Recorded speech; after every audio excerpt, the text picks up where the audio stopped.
Assassins, Creed Valaha.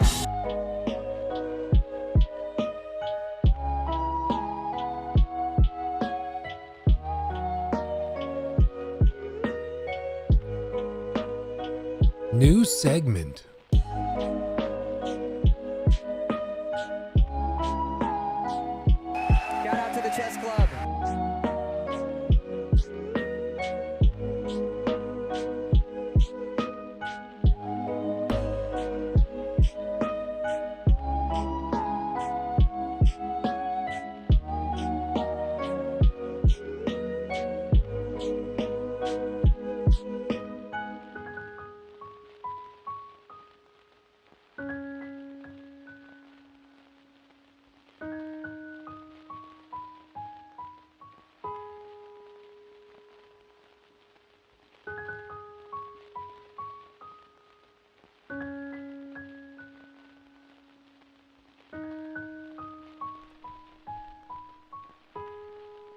Good morning, everyone. How we doing? We feeling good? I hope you are. I know I am. I know I do be feeling good. Welcome, welcome. Welcome, welcome. Glad to have you. Today is going to be a good day. I can feel it. If you are in the States, you might have the day off of work. In which case, let's vibe, let's chill. Let's see, did that work? No, that did not. Hold on. Hold on. Wait, I gotta get the YouTube chat on. Hold on. It's not working quite right. Hold on, just a second. Maybe. Hey, there it goes. Okay. Yeah, some people have it off. Some people don't. It's sort of like one of those holidays that I think is an official bank holiday, but a lot of businesses still operate within it. Because in case you're not aware, today is actually Martin Luther King Jr. Day.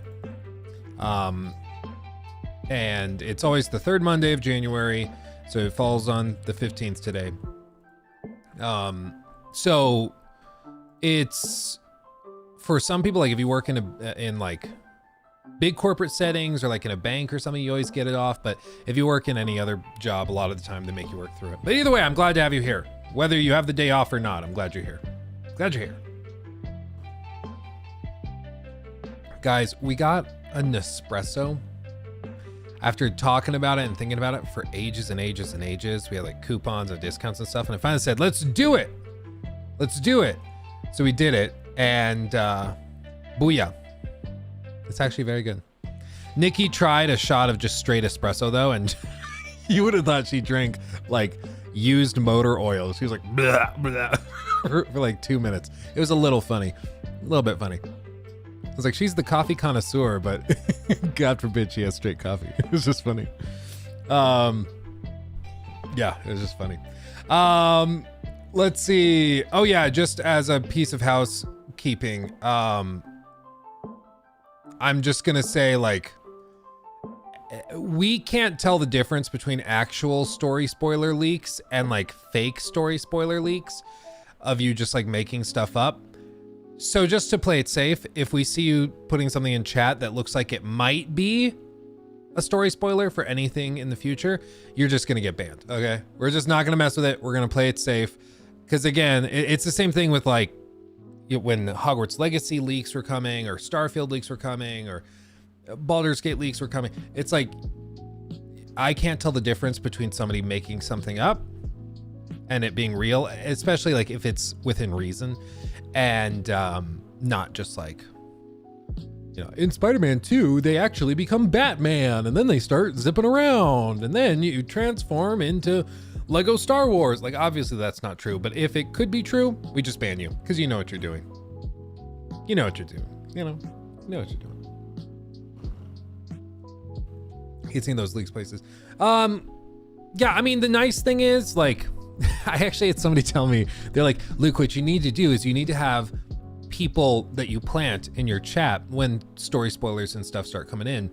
And anytime somebody comes in with a story spoiler, you have somebody comment, like communicate in chat with the opposite. So somebody comes in chat and is like, oh, Darth Vader's Luke's father. And then somebody else in chat that's a plant says, actually, the real leak is the opposite of that. Darth Vader's not Luke's father. Darth Vader's Luke's mother. And then you just start throwing in all these other things to just confuse it, so nobody knows what the actual leak is.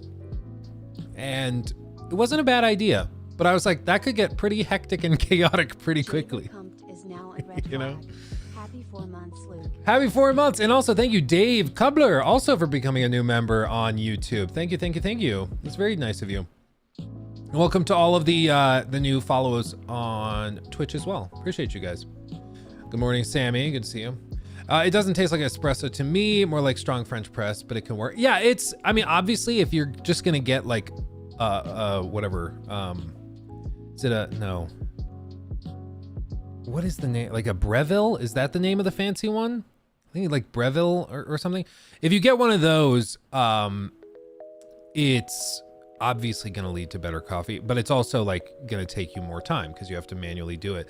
for me, it's just for the goal of like being able to put my cup on it, hit the button, it makes the coffee, I froth the milk or whatever, put it in, and then I can come straight down. Like it's very quick and easy, and there's not a whole lot of effort put in. Before we had kids, we had like a nice espresso maker and the nice, like the whole get up and everything, and I'd make my fancy coffee every morning. But dude, I had a problem when I had to commute all the way down to, I think it was a Virtuo, I think is what it was, Kinamensky. I don't remember the exact name, but it was one of the Virtuo ones. So I don't know if that's the right one or the wrong one to get, but yeah, it was one of the newer Virtuo ones. But yeah, dude, I had a problem. Like I was consuming, like, before I hopped in the car, because I had an hour and 15-ish minute commute to work every morning, I would make like a 4-shot of espresso and then a little dollop of whipped cream, and it's called a campagna or campana, whatever. And it's just straight espresso. It'll wake you up. It'll give you the fire of God in your bones and get you going. And it was awesome. But I built up a really bad tolerance to caffeine, so I had to have more and more and more to still feel awake. Yeah, it's called a quad campana. You can get it at like Starbucks. They normally, if you ask for just a quad campana, it's like in a tiny little baby cup they use for like giving dogs treats and stuff. But it's like this little baby thing, and it's just 4 shots of espresso with a little dollop of whipped cream on it, and you kind of take it like a shot. It's really good. But it eventually got so bad that I had to have that in the morning to drive to work. And then if I wanted to stay awake, I needed to get another like latte or something while at work just to go and like function through the day. It was bad. It was bad. But I would leave for work at like 7 a.m. after getting up at around 6. And then I'd get back home at like 8. And then if I wanted to like hang out with Nikki, I'd do that for an hour and a half. And then if I wanted to work on YouTube stuff or game or do something that I actually enjoyed, I would have to do that in the late evening. So I would do that and, you know, go to bed at like midnight, 1 o'clock, and then wake up at 6 the next morning and do that 5-6 days a week. And it just was not healthy. It fried my brain. I should never have started the caffeine thing. Like, that's the problem. Like once you start that and you get hooked on it, your body will then need the caffeine to function properly because it gets used to it, and then you can't quit it. I should have just like, no caffeine, just figure out how to adjust manually, like by myself internally, you know.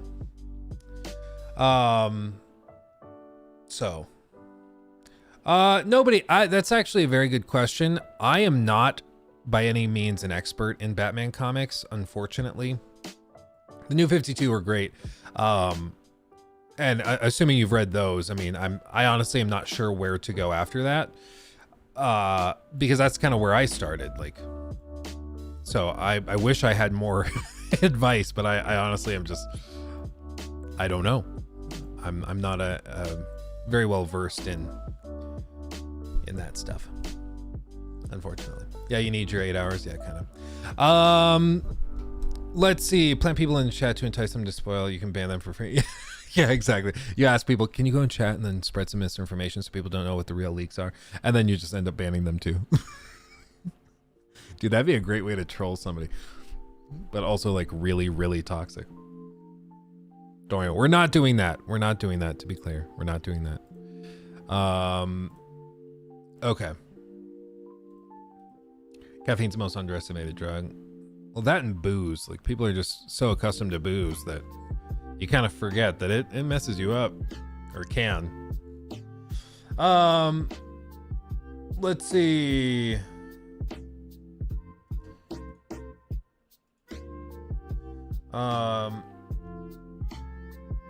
Okay. Mamox, that's funny. How's it going? Oh, it's going good. It's going good. What's my dream car? I honestly don't know. Like, Nikki and I are thinking of what we're gonna need when we have a third kid, because right now our car, like, we drive a little Honda CRV, we share it. I used to have my own car, my own like 2019 Honda Accord thing to commute to work, but like I just wasn't driving it that much. And then like the car payment and insurance, everything lumped in was like $700 a month. And I was like, we need health insurance because I turned 26 and I'm gonna get booted off my parents. So I was like, okay, it sucks, but I have to get rid of that. So I got rid of that car, sold it off, got rid of that $700 a month payment, and then had to start paying $1,000 a month for health insurance for the family. Oof. Welcome to adulthood, boys and girls. So, as of right now, we're just driving like this Honda CR-V, and it's a great car. It works. It's all-wheel drive, works great in the snow. But with 3 kids, it won't really work because it's one of those cars that has like technically 5 seats, but with car seats, they're kind of too wide. So you can't fit a car seat in the middle. So it can only really fit 2 car seats in it, which doesn't work when you have 3 kids. So we're gonna have to swap cars again. And Nikki's thinking of doing a like big ass minivan, but I took her to the Tesla showroom like a week or 2 ago, and she saw the Model X, and she was like, if we were to get the Model X, then I guess we could do that instead. I was like, I appreciate that you're flexible. On the other hand, the Model X is like an $80,000 car, which I don't want to pay. So, you know, like that's a lot of money. So maybe the deal I'll make is like once all my student loans are finally fully paid off, and like maybe like once we get our investment portfolio to a certain level, then I'll look into it and we can do it. Right now we don't need it because we don't have the 3rd kid, so it's not like we're in a rush or anything. But I was like, yeah, an $80,000 car, dude. It's like I've said to people, I was like, just because you can do something doesn't mean you should. I could go and technically buy a Tesla, just like a lot of people technically could. Does that mean you should? No. No. It's like I saw this TikTok where they were going around and they were asking people what their car payments were. And this guy was like, yeah, my car payment's like $1,750 a month. Okay, $1,700 a month. And then the person followed up and was like, what's your rent? I was like, oh, my rent's like $1,200. I live with some roommates. It's like, you're spending more on your car payment than your rent? What? Like, how does that make any sense at all? It blew my mind. So, yeah, it's just ridiculous.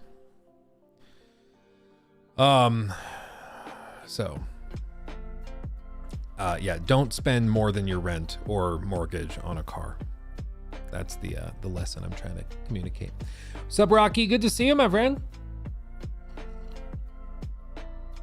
Was college worth it? In hindsight, it's like, oh, I shouldn't have gone to college because I started doing streaming and YouTube, and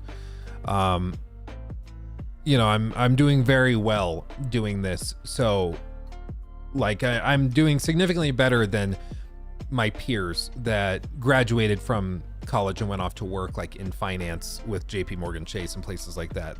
They'll probably end up making more money than me over the course of their career, but right now I'm where they probably will be after 10-15 years of working.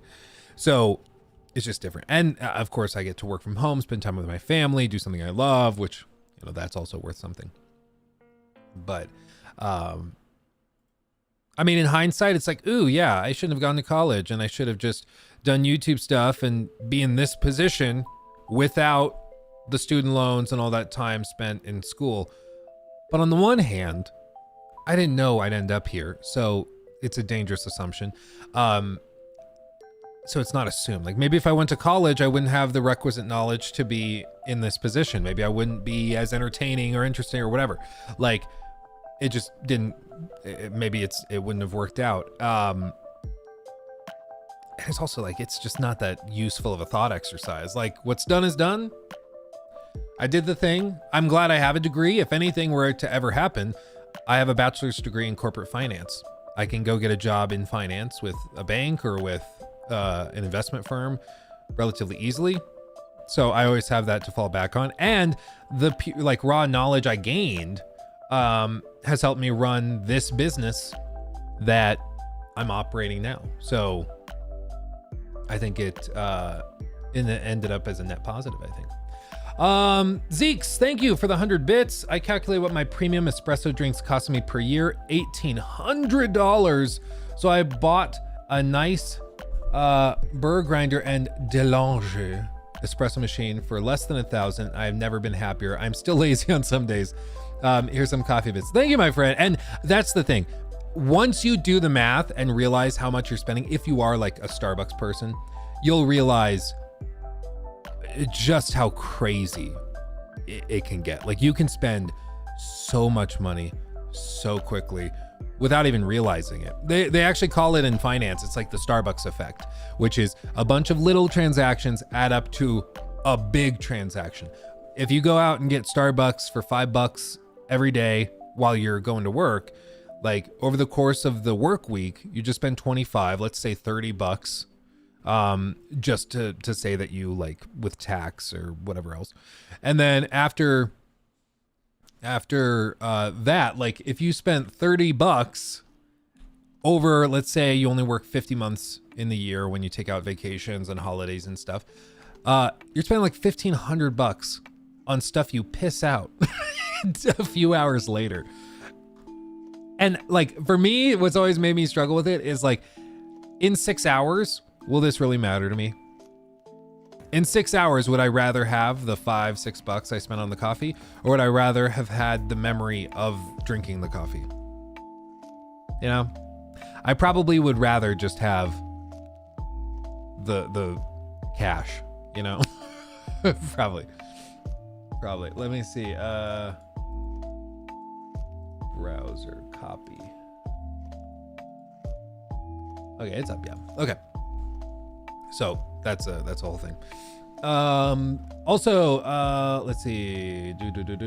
David Moskrop. Also, thank you for subbing with Prime over on Twitch, my friend. Appreciate you. Squib Doge. Thoughts on the new Prince of Persia game? It is very, very good. All the reviews that are so positive, it's accurate. It's very, very good. Very, very good. Buy a Lexus SUV. Yeah, my old boss had a Lexus SUV. He loved it. But I kid you not, the reason he said he had to get an SUV was, for one, because it was over 6,000 pounds, so he could claim it on his taxes as a business use SUV in a higher weight class, which gave him a bigger tax break. So that was the first thing. It's why all these like businessmen, it's just a guy driving to work every day, but he drives the huge Escalade, the massive like tank of a car. Is because once you pass the $6,000 mark or 6,000 pound mark, you get all sorts of added tax benefits, because there's a rule in the tax code that was originally designed to like benefit companies that have to buy work trucks and vans and stuff, but you can use it working in like commercial real estate as a broker and just buy a friggin' big SUV. It's the whole thing. Do we have a mod for Twitch chat? I don't think super consistently. Most of the effort goes to YouTube, just because most people are chatting on YouTube, I think. Oh, Sophie, I'm sorry to hear that things are rough right now. Yeah, hopefully we can lighten the load and make things a little better.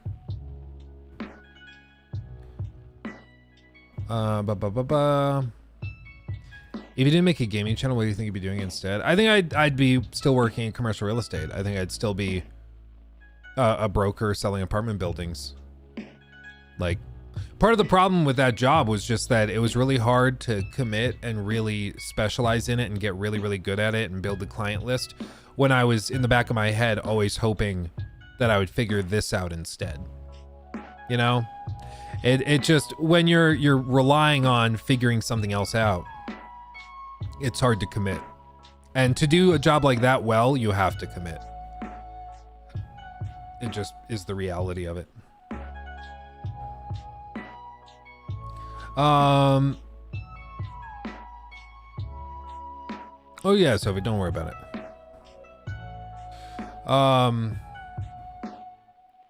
Deku, I know you're kind of trolling. I'm just gonna ask you to chill. I'm gonna ask you to chill. Cause like, I saw you come in, you're like, oh, imagine playing Starfield but dissing Suicide Squad. Like, I don't know if you're new here. I'm not exactly a Starfield fan. I hate to be the bearer of bad news, Lenny, but yeah, it's not something I hype up very much. Also, Heat, thank you. Thank you. _3 is now a red flag. Wunderbar.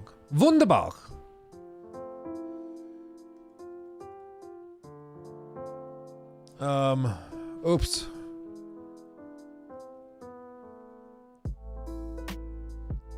Oops, are we back? It dropped a ton of frames for some reason. That was weird. Did you see that? That was weird. I even restarted the router because we had this happen on Friday. We had a bunch of random frame drops and I don't know why. It's just like network related and I don't know what could be causing it. This is weird. I don't know. That's odd. Okay, I'm sorry guys for the frame drops. That was weird. This is why I record locally when we do this, so stream clips don't have buffering and stuff. Yeah, that was odd. YouTube might start giving it like a 5 to 10 second delay just to try and like help it out. It's the cold. I don't know, man. It is stupid cold here. It's like -5 right now. The low is gonna be -16 here in a couple hours because the wind's gonna start going. So hopefully it chills out. Or no, opposite of that. Hopefully it warms up. Let's see. Helldivers 2, any thoughts on that game? Let's look at it. I have the trailer pulled up actually. I was preparing for this. Okay. No, I just went straight. Helldivers 2. Okay, so for anybody not aware, Helldivers 2 is like the latest up and coming PlayStation game. And this one is I guess it's built on an IP that's been dormant for a while, and so it's left a lot of people kind of curious as to what it's going to look like in the modern day. However, a lot of people are interested. And I've not looked that much into it, but some people swear by it. This is some Bile Titan Liberation gameplay that they dropped.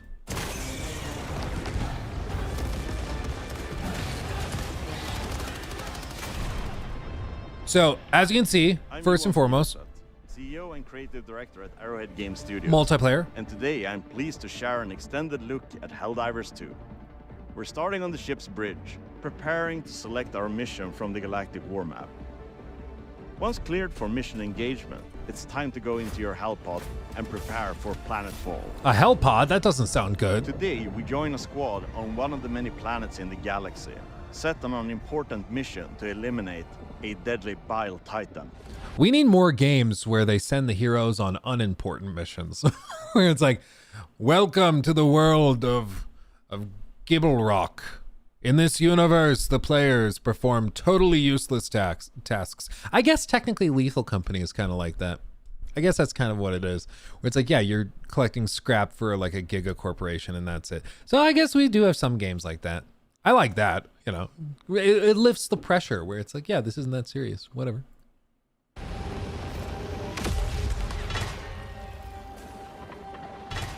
Okay, we need to find the Terminate Bile Titan. I think it's this way. Oh my god, I cannot stand the like fake actor voice chat thing. Ubisoft did it back in like 2013, 14, 15 with all their games where they're like, wow, I'm having so much fun, guys. Are you having fun? And then somebody else chimes in, yeah, this is a blast. Let's push the objective. And it's so cringy to me. It's so cringy. I don't know if it's the game devs that decide to do it, if it's purely the marketing team that decides to do it. All I'm going to say, guys, stop. It's cringe. There's some enemies here. Okay, I'm covering you on the right. We're covering your rear. Oh, there's loads of them. I'm switching to flamethrower. Oh god! Ew, it's the boss item! Oh, I died. Reinforcing. Oof, I have to run.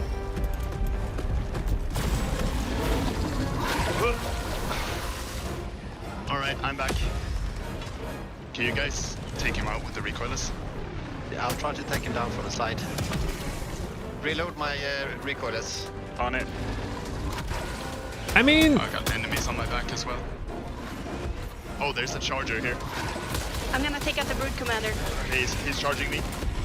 We take out the charger with a recoilless. it's hard to tell because of course we're looking at recorded gameplay and stuff, but the movement seems a little bit stiff, but it seems decent enough. This isn't scripted. It sounds scripted. Their friendship seems scripted. Also, I don't know if you can tell that. I can see it on my screen.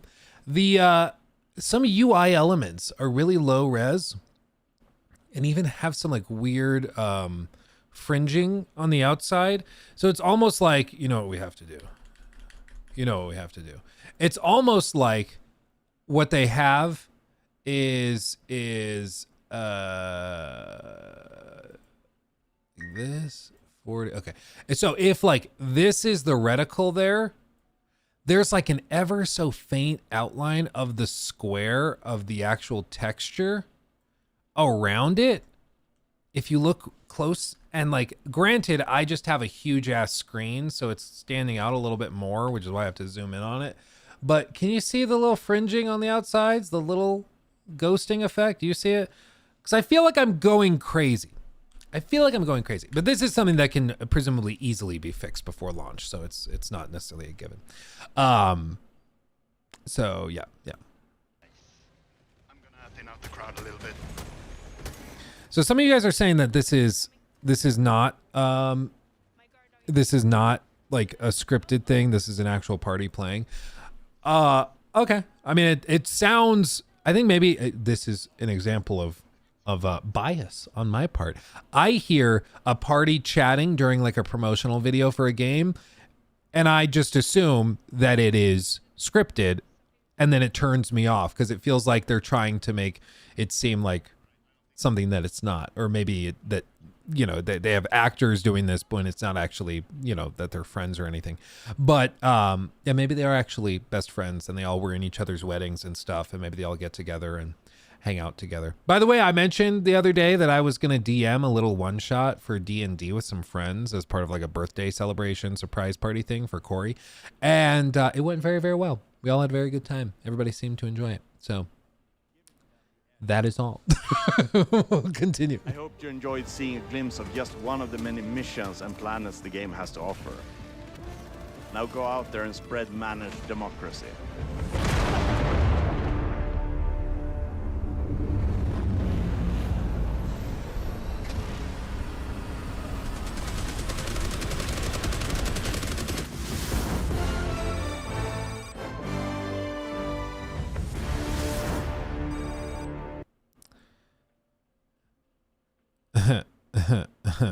Yeah, so it's been delayed, obviously. Now it is on the way. So this was posted like 4 months ago or whatever.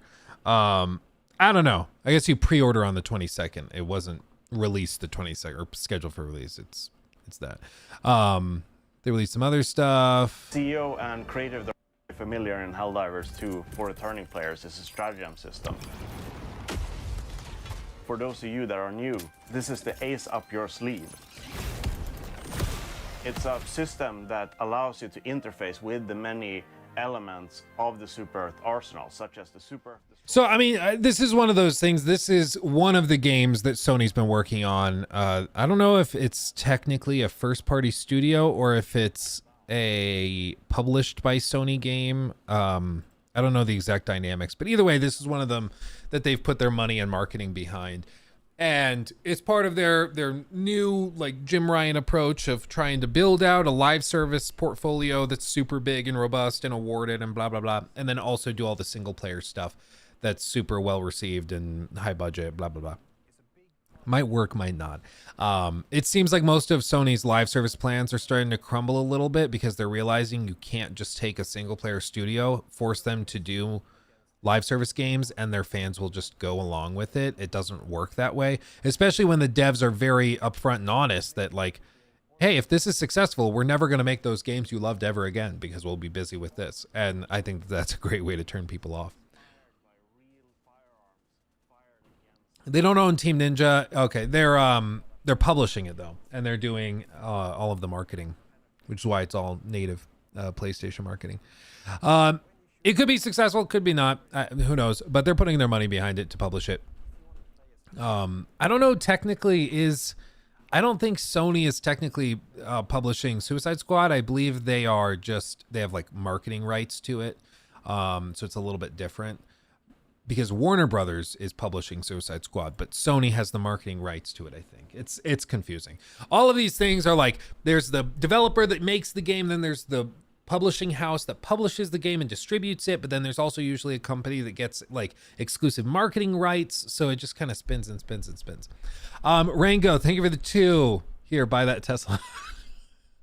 Oh God, man. I love the idea of a nice car, treat yourself. You know, but once you realize that you have to pay $80,000 for it, it turns me off, shockingly enough. I love spending money frivolously. You guys know it's a passion of mine, but that is something where I'm like, oh my God, like twice what most people in America around me make in a year, just spending that on a car. It's outrageous. Maybe one day I'll have a Bezos moment and I'll just go ballin'. I'll have somebody tear down a bridge just for the sake of it. But for a while later.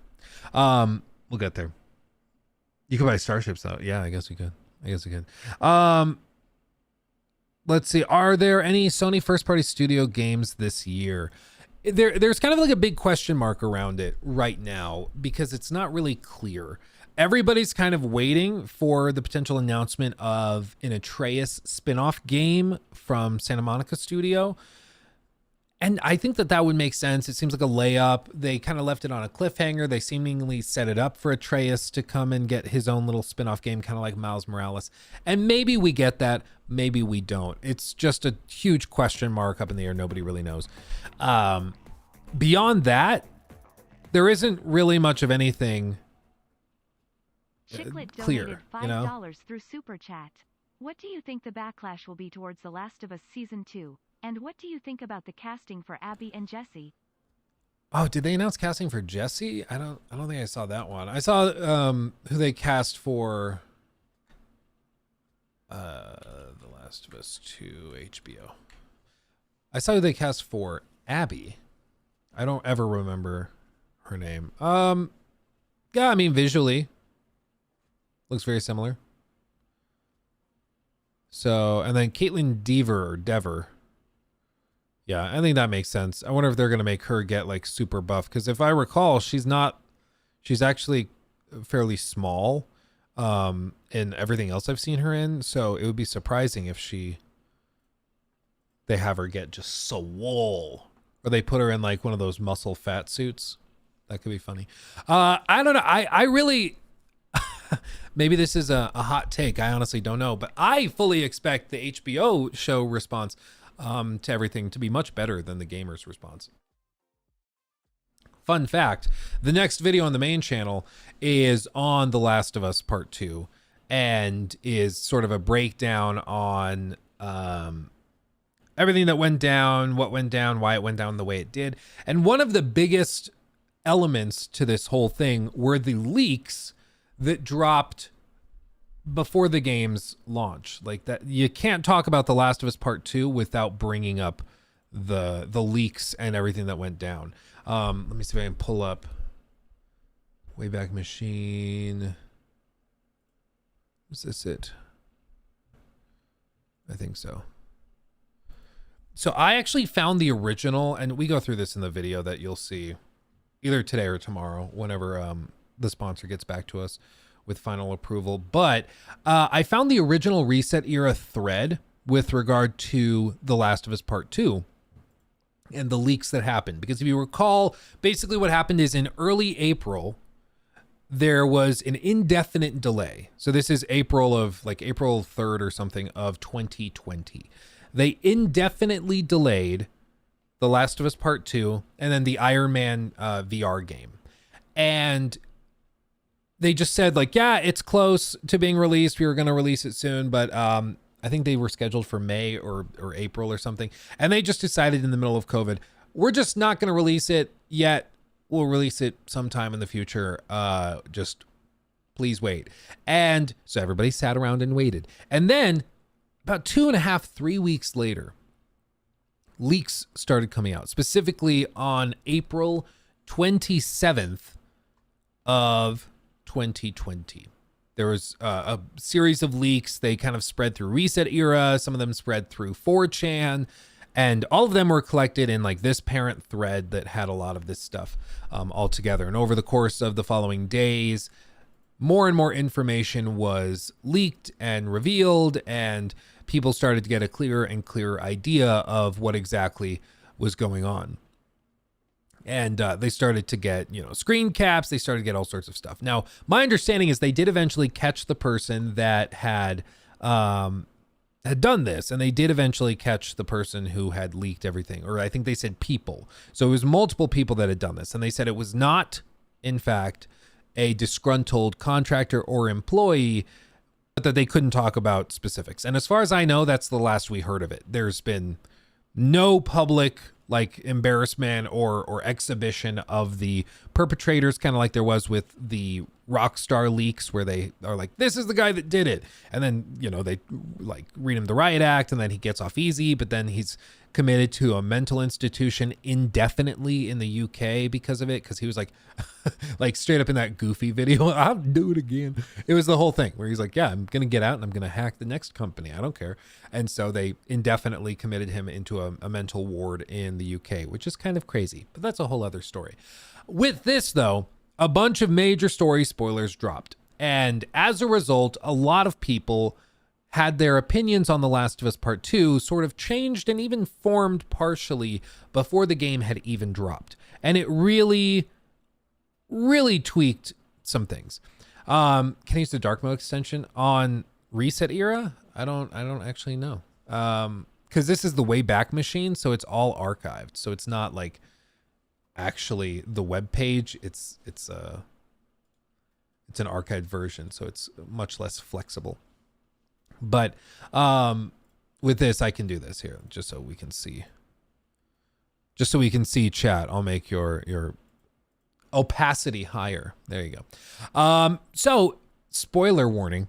Okay, for The Last of Us Part 2, because we have to kind of address this if we're going to talk about the possible reactions to the HBO show. Paul, Ronda Rousey as Abby. That actually would not be. I guess she's too old now, because she's supposed to be around Ellie's age. So I guess Ronda Rousey's what, like 30s, 40s? Yeah, I guess it wouldn't really make sense. But yeah, initially, that sounds like that could be funny. That would be really funny. Anyway. So these leaks, again, this is as of April 28th, 2020. The game wasn't scheduled and didn't release until June. The middle of June, I think like the 19th or 20th of June. So this is a month and a half, 2 months before the game launched. And you get a cool capture in time of what was going on with the leaks and everything. So they had a level list that leaked, and this particular one was not archived, so it's lost as far as I can tell. But basically, it describes each of the levels accurately, and then it also frames it around playing as Ellie, playing as Abby. And as a result, people are like, oh my God, the first game, half the game is Ellie, second half is Abby, which is played by Laura Bailey, seen in the 2017 trailer that they dropped. That's crazy. And they have these screen caps, and you see that this particular thing was captured in a test build of the game in February 29th, strangely enough, which isn't an actual date, so I don't know if that has significance. But it says February 29th, even though February only has 28 days, 2020. I don't know what the significance of that is, but it's funny. And then captured in March, they have other screen caps of a golf session between them, February 29th again, and you see some stat crap from development and all of this other stuff. They have cutscenes that leaked with dialogue. So like all they're going off of for narrative stuff is that they have some of these screen caps and some footage of Joel and then Abby standing with her 9-iron or whatever it's called, and then some dialogue from the cutscene. So what? I'm just supposed to sit here and wait for you for God knows how long just to think, just thinking that you're effing dead the entire time? I don't plan on dying. Yeah, well, neither did Jesse or Joel. So they assume, obviously, okay, well, that means they're dead. They go on. And then they break down all this. This was interesting because initially the clip that leaked of the like beat up between Abby and Dina and Ellie, they thought that maybe there was like some dialogue or discourse going on, but the version of the game that leaked was in like Turkish or I think they said German. It was in one of those two languages. And so they had to find somebody in the community who could translate it. And so Sheeper1 translated it over to this and was able to say what the dialogue actually said within the subtitles and everything, which is crazy. I guess it's literal German. If you let me catch sight of you again, literal German translation, never come under my eyes again. So they can take that information and run with it. And then they go with this. And one of the other things, like unconfirmed speculation, there's discussions of how they thought that at the time that Abby was trans and that you were going to be forced to kill Ellie as Abby. And then she leaves, realizing she's not really won it in any meaningful way, since all she's done is get more of her loved ones killed for the sake of killing Joel and Ellie. Ending is a cycle of revenge with loose implications that Ellie's friends will now hunt Abby down in return, blah, blah, blah. And so there's little tidbits of fact, and there's a lot of things that are not. Like there's some pieces, and then there's other pieces that were extrapolated and misunderstood. I think Abby being trans was confused with love. My understanding is it goes to this picture that leaked, because I remember this being all over Twitter. And honestly, the lighting is not. It doesn't frame her in a classically feminine way. Let's just say that. I can understand why somebody might see this and assume that perhaps there was, she's obviously very muscly, as it were. So I can understand why people just looking at that picture might assume something like that, but people were saying in this thread, hey, it's unconfirmed. This is just something that we're throwing out. It might be true, might not be true, but it's unconfirmed and speculative. But then people took it and ran with it. And I was able to find other examples. Let me see if I can find this one. I was able to find an example of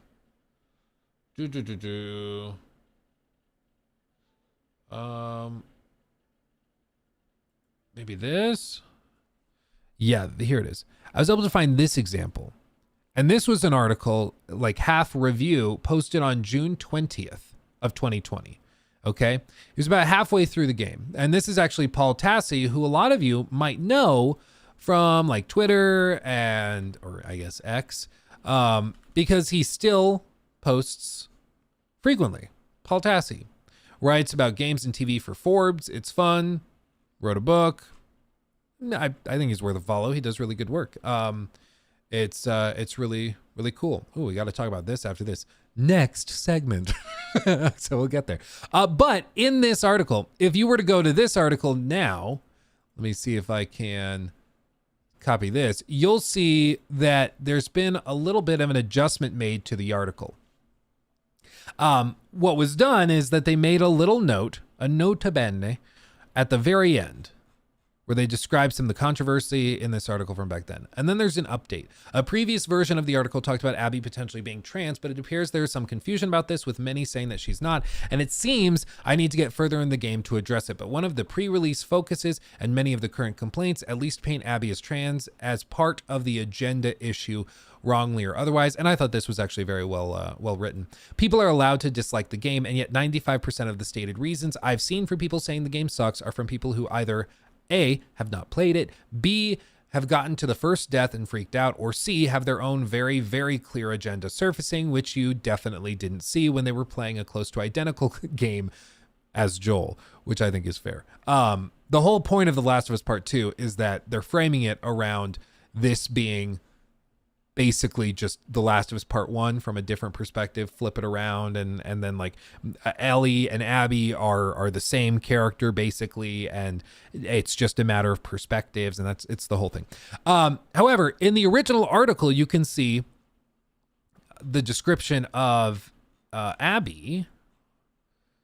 Yeah, here. 12 hours in, which is how far he had played the game at that point. That's literally all that happens. Ellie is gay. She has a girlfriend who's traveling, her traveling companion. Abby is likely trans, a villain, and a complicated character. So even after 12 hours of the gameplay, it still wasn't clear, but because of the leaks and speculation that came out, people were playing the game and just assuming that something that was not true was in fact true. So it caused a lot of confusion. And to this day, I still get comments in videos about The Last of Us Part 2 where people were going in and saying like, oh, this game is toxic, this game is too woke, this game is it's too political, they're trying to send a message, and like all of this stuff. And they're like, I can't believe they make you kill Joel, beloved character with a insert slur here for someone who's trans. And it's factually false. It is demonstrably false. They don't care though. They don't care because it's not about what's actually true. It's about justifying their hatred for this particular person that is in a group that they don't like. So they don't care if it's factually accurate. They have to attack it. So it caused a lot of drama, and in the gaming community, let's just be completely honest with ourselves. There is a large subset of, I think, toxic people who were going to freak out when like Ellie was the playable character and you find out that she's gay. There were people that were going to freak out when they found out there was a trans character in the game. Like they were always going to do this. And so I think that sort of oriented The Last of Us Part 2 in an uphill battle with that segment of the gaming community. HBO, I don't think struggles with the same limitations. I think HBO and the response to the HBO show is going to generally be pretty straightforward. People will be like, oh my God, they killed off Joel. Oh my God, that's crazy.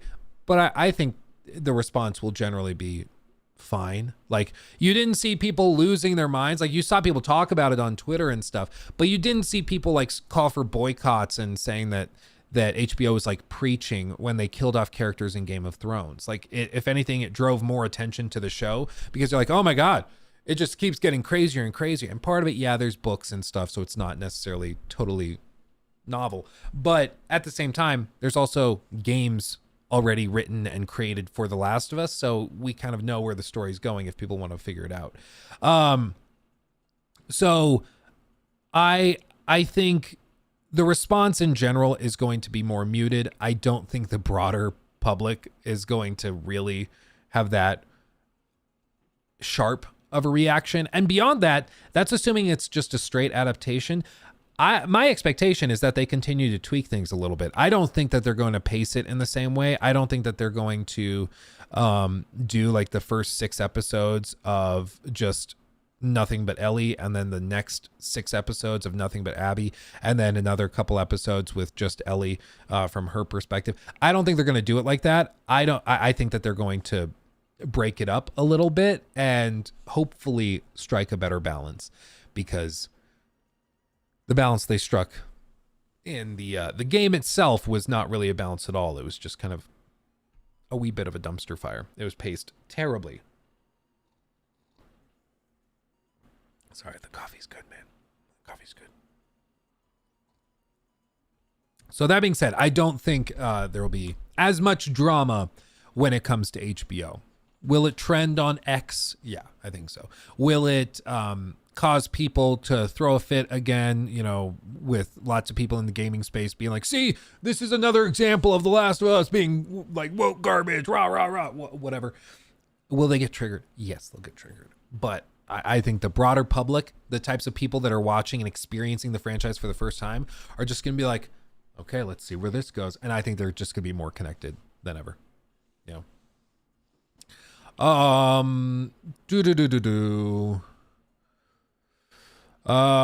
Okay. Okay. Sorry, we don't tolerate spamming on the in the chats. I'm sorry. I know I seem like a spammy guy, but we just, for the good of everybody else, it's just not gonna work for me.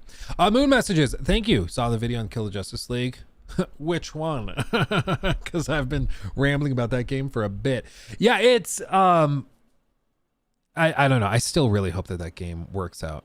I really hope. And I know that's surprising for people to hear, because they're like, you made all these videos being like very critical and skeptical of it. Yeah. Because one of my favorite developers of all time. Like, I love it. I love their work up to now. But yeah, I'm not sure if it's gonna click for me. But I guess with this we can transition into this. Let's see. Jim, I hated Pedro as Joel. Honestly, okay, don't hate on me, guys. Don't hate on me. When I heard and I saw the pictures and stuff of Pedro Pascal, and I heard that they had cast him as Joel, I didn't really talk about it that much because I was trying to be like very, very open-minded. I was not sold on it. I was like, really? Like, I didn't see it. I had seen him around. I had seen that stuff, but it didn't work for me. I wasn't there for it. However, once I saw the show, I thought he actually struck a good balance. It was very different than Troy Baker's portrayal. I don't actually know. Does anyone know, if you've seen like interviews and stuff, did they ask him to like play the game or like study the game or the previous performances, or did they let him just do whatever he wanted? I vaguely remember Bella Ramsey saying that they didn't want her to play the game because they wanted her to bring her own flip and spin to it, which I actually think is an interesting way of doing it. Like, I really think that actually makes sense. So, because like, if you're going to just try to mimic what was done in the show or what was done in the game, why not just have what is the point of hiring talented actors? Like, if you just go and you're the director and you're like, just do it like they did in the game, just copy and paste that. It kind of like, what's the point? So I can understand why they wanted them to bring their own unique spin to it, and I can appreciate that. At the same time, I do think that there were some scenes that, for me, granted I'm biased, hit harder and worked better in the game than in the show. Like, I thought specifically the whole sequence in were they in Pittsburgh during the show? It's not that in the... No, where were they? I think it was different in the show, but the sequence where, Ellie finally confronts Joel over his daughter, and then he has the line, "You are treading on some mighty thin ice right now." That whole sequence, I thought it's an amazingly. Was it in Kansas City? Yeah, it was somewhere. It wasn't in like a farmhouse. However, that whole sequence I thought landed way better in the game than it did in the show. In the show, it was like kind of a quick conversation, and they just kind of moved on. However, in the game, it like, they let it sizzle. They let it simmer. And I thought it was really, really good. Was it when they went back to Jackson? I need to rewatch it. That's what I need to do. Because it was good. And that whole Bill episode, though, yeah, that was one that came out of nowhere. I thought that was a really cool way of building out the lore of the world, filling in some of the gaps. And, we had heard things, and like, you could infer some stuff in the game, but they did rewrite it a good bit. Like, they, in the game, you basically come across his body, and then, that's when you realize that they weren't just friends and partners, they were partners. And it was very, very sad and depressing, because he thought that he had like just run off and didn't realize that he had been dead very close that whole time. And it just, in the game, it leaves you just feeling terrible. You know, it was actually a pretty cool way of kind of reworking it a little bit, where it actually showed that there's little bits of light in the darkness of the world of The Last of Us Part 2, which maybe is a good sign for season 2. Maybe they're going to adapt season 2 and part 2 in a way that is actually a little bit more, there's at least parts that are a little bit more uplifting. Because in the game, The Last of Us Part 2, my biggest frustration is with the pacing, and specifically that the game feels like a marathon of misery. Like, the game is built to just make you feel terrible for a solid 30 hours straight. There's very little and very few moments where you end up going, okay, whew. The whole time it's just dread. There's very little that's actually like alleviating the stress. It just, in all of these games, there's really cool things they do where they balance like something really heavy that happens with something light and frilly and fine. And then like they just bounce between the two and they keep it level that way. The Last of Us Part 2, just so much weight goes into the negativity and the depression that's just, it's hard to put up with. Plague Tale, Hold My Beer. Yeah, Plague Tale I thought was balanced pretty well. They have sequences where like, oh, you walk through the town square and you go shopping, and then, oh, this terrible thing happens. By the end of the game, I will grant you, Plague Tale Requiem is like, emotionally, if you've connected with the characters, it's going to mess you up. It just will. The games are exhausting. When I finished part 2, I took a deep breath. Dude, straight up, like, I remember playing The Last of Us Part 2 for the first time ever, and like, you reach what seems to be the ending where Ellie has kind of given up on everything. They go back to the farmhouse and she's got, you know, Dina's child with her, and they're kind of living this happy, simple life together in a beautiful, picturesque setting. And then they're like, oh, you thought that this was going to have a happy ending? No. She loses it all. She screws it all up. Watch this. And she does. She screws it all up. And so by the end of the game, they manage to make you lose all sympathy for Ellie because she's on this mission to destroy everything and everyone around her because she's still so sad. And the thing with all of this is like, and I say this in the video that'll go up, just because something makes sense narratively or artistically does not mean it will make for a good video game. Okay, it just doesn't. They don't follow. You can have a really cool artsy point that you're trying to make, but that might still make for a depressing, uninteresting video game. They're just, it's not always compatible to have a really cool artsy thing and then to have a video game that you want people to play and enjoy. You know, it just doesn't really work. And then at the same time, The Last of Us Part 2 has some amazing things in it. Like, I still think a lot of the stuff it does is better than any other game in that genre that I have ever played. Like, still graphically, in terms of the actual performances of the actors, in terms of the AI within the combat and especially stealth encounters, the level design, it's all fantastic. Industry-leading stuff.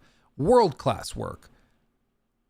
It's just held back by this terrible pacing and by this commitment to making you miserable. And it just is tough, you know? It is hard to believe it ran on the PS4. Yeah, dude. But when you turned it on the PS4, you guys remember how loud it got? I wonder if there's still, if there's clips of that. Because the PS4 Pro, man, that thing sounded like a jet engine. Oh, this is somebody playing on an original PS4. You remember that?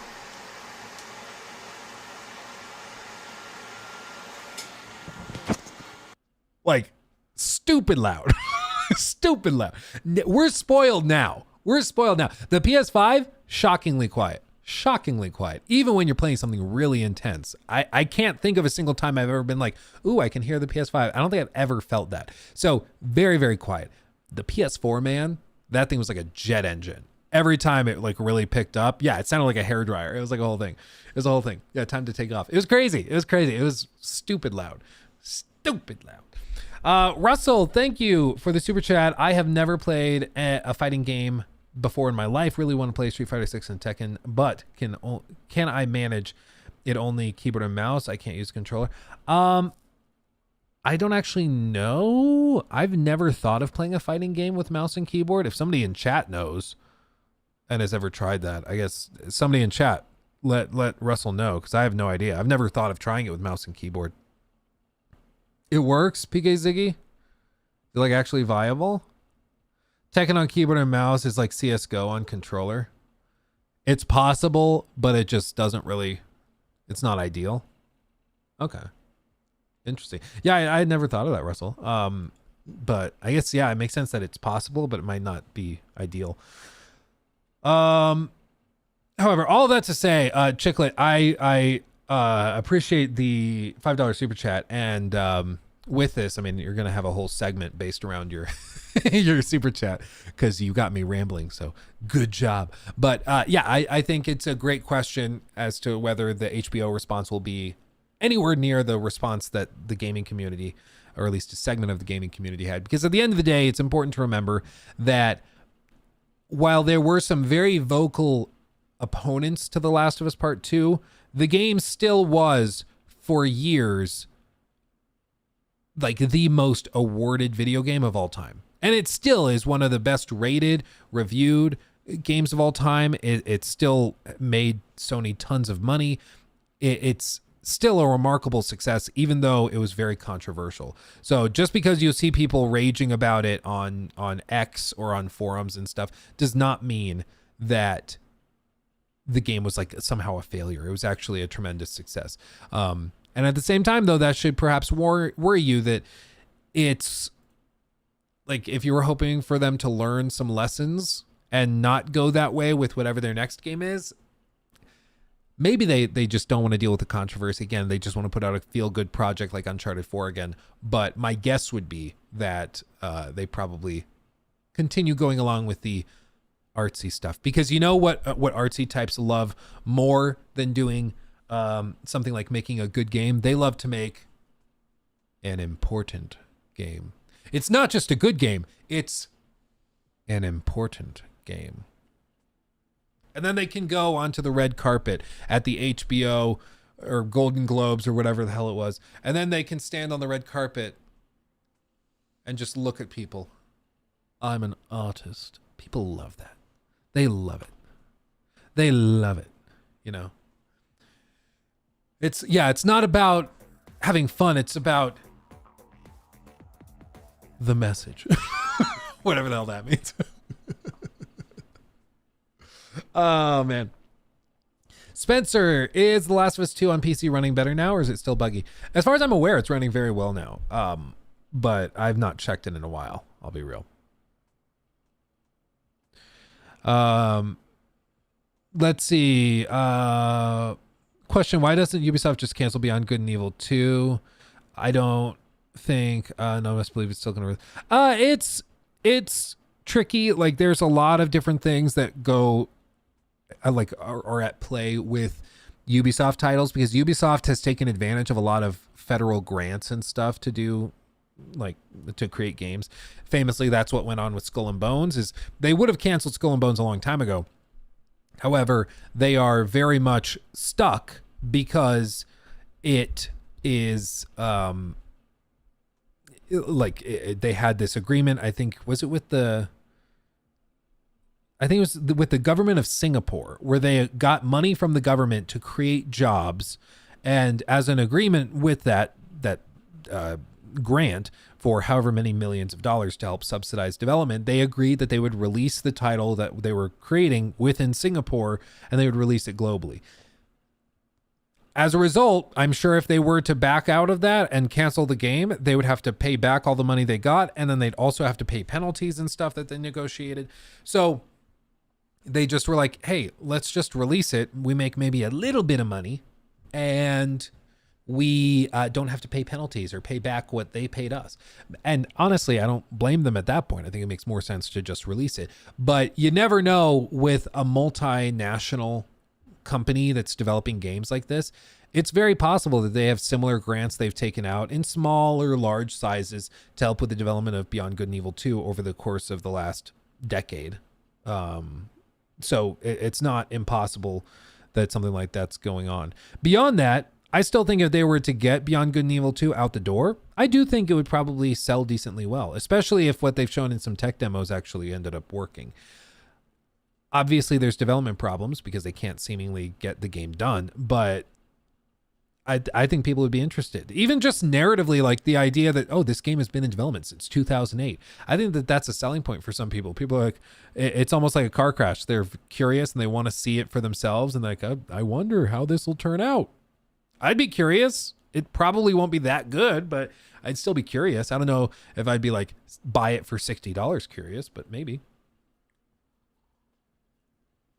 Like if it ended up being okay, like it might be worth a shot.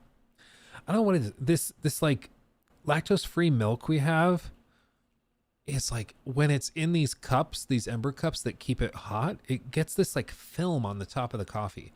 You know what I'm talking about? Drives me absolutely crazy. Drives me absolutely crazy. So you take a drink of your coffee and then it feels like you've got like paper landing in your mouth. It's terrible. It's not even cream. It's just like a strange film. Sorry, I'm watching to see if we get approval from the sponsor. By the way, shout out to Tesla for this thing. This thing's outrageous. It is a wireless charging pad that does not have any specific placement requirements. I can get it to sit. So you can set your phone or whatever device is anywhere on it. You don't have to align it. You can just toss them on, and then the coils automatically like figure out where the phone is and charge it accordingly, which is super cool. Bougie, I grant you, but super cool. As a techie guy, I appreciate it. They actually figured out the like Apple, what were they going to call it? Like the charging pad or what was the Apple thing called that they canceled? I don't remember. It was a whole thing. Yeah, Apple was working on something similar. The idea was that it was going to be like a mat or a pad that you could just toss your stuff on and it would charge. And they ended up canceling it because apparently they couldn't get it to cool down or something. It just kept like melting and stuff. But yeah, Tesla figured it out. Air power, is that what they called it? No. Does it work with PS5 controllers? If PS5 controllers had wireless charging, yeah, it would. Where'd you end up getting that from? From Tesla. Tesla, if you go to like tesla.com, they have a shop of accessories and they have stuff like this because they developed this tech for their cars and they put it in the car and they're like, well, we could just put that into a dedicated like thing, like a dedicated product. We'll just do that. And so they did it. I will warn you though, it is stupid expensive. Let's see. Should have got the Model Y. Oh, did you get the Model 3? Is that what you're saying? And I was looking at Model 3 versus Model Y. Model Y just makes more sense in like every way. I get it's a little bit more than the Model 3, but I think the Model Y just makes way more sense. Okay.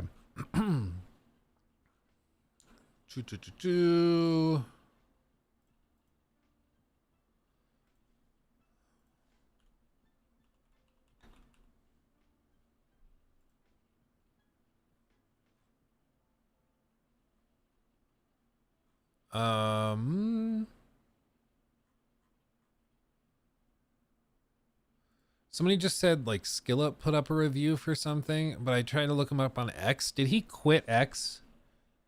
Is he one of those guys? Because he hasn't posted anything since October.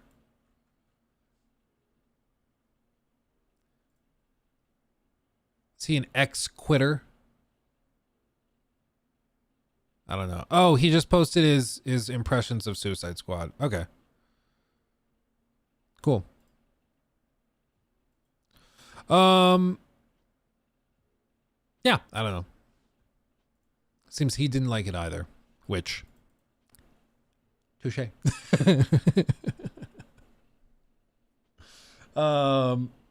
Quitting X is hilarious. Dude, I've wanted to quit it so many times, not because of any like I'm not going to stand with these people. It's too toxic or whatever. Like, it eats up too much time. I get like no actual benefit from it. And like, I'll catch myself in moments of quiet reflection. And I have like the urge to just pull up Twitter or X and just scroll it. And I'm like, oh, why am I doing this? I get nothing out of it. It's the same with like scrolling Instagram. It just rots your brain. So I've uninstalled it like on my personal phone. It's on my work phone because if I want to like DM somebody for like a collaboration or something, I want to do that. But yeah, it's just I've wanted to quit it for a while, but like even going back years, I've thought of just getting rid of it. But there's some sponsors that specifically ask for a Twitter post and for stuff like that. So I'm like, okay, I'll play along. Instagram's dead. Dude, I thought, I'm like, who still uses Twitter or who still uses Instagram? It's like 90% ads. Every other post you scroll is ads. And then there's ads everywhere you look. And none of it is like particularly interesting. And it's just pictures of people's lunch and then them taking a selfie, even though like, you know what they look like. Who cares that you took a close-up picture of you? And like the classic teenage girl thing where like they take a picture of half of their face, but it's like you're 35 and a dude. What are you doing? I found out Abby wasn't trans. Lol. Leaks definitely do damage apparently also. What's your favorite BG3 character build / class? Oh, Jake. Well, first of all, thank you for the 3 months. Secondly, that's crazy that, yeah, the leaks do in fact do damage. Because it altered your opinion of it all these years, you know, even after the fact. So yeah, exhibit A. And then what's your favorite BG3 character build in class? I just recently, this is going to trigger so many people. I actually just recently in one of my playthroughs, reclassed a couple of characters. So a few, because you can reclass kind of anybody you want. And so I went and I started to reclass just to see what it was like. Like I reclassed Shadowheart into like a barbarian type. I reclassed Karlach into just a regular fighter instead of a barbarian. I reclassed what else did I do? What else did I do? What the hell, Luke? Why? Because it was funny. Like the idea of Shadowheart being a barbarian is just funny. Like it's just funny. I made Gale into a paladin.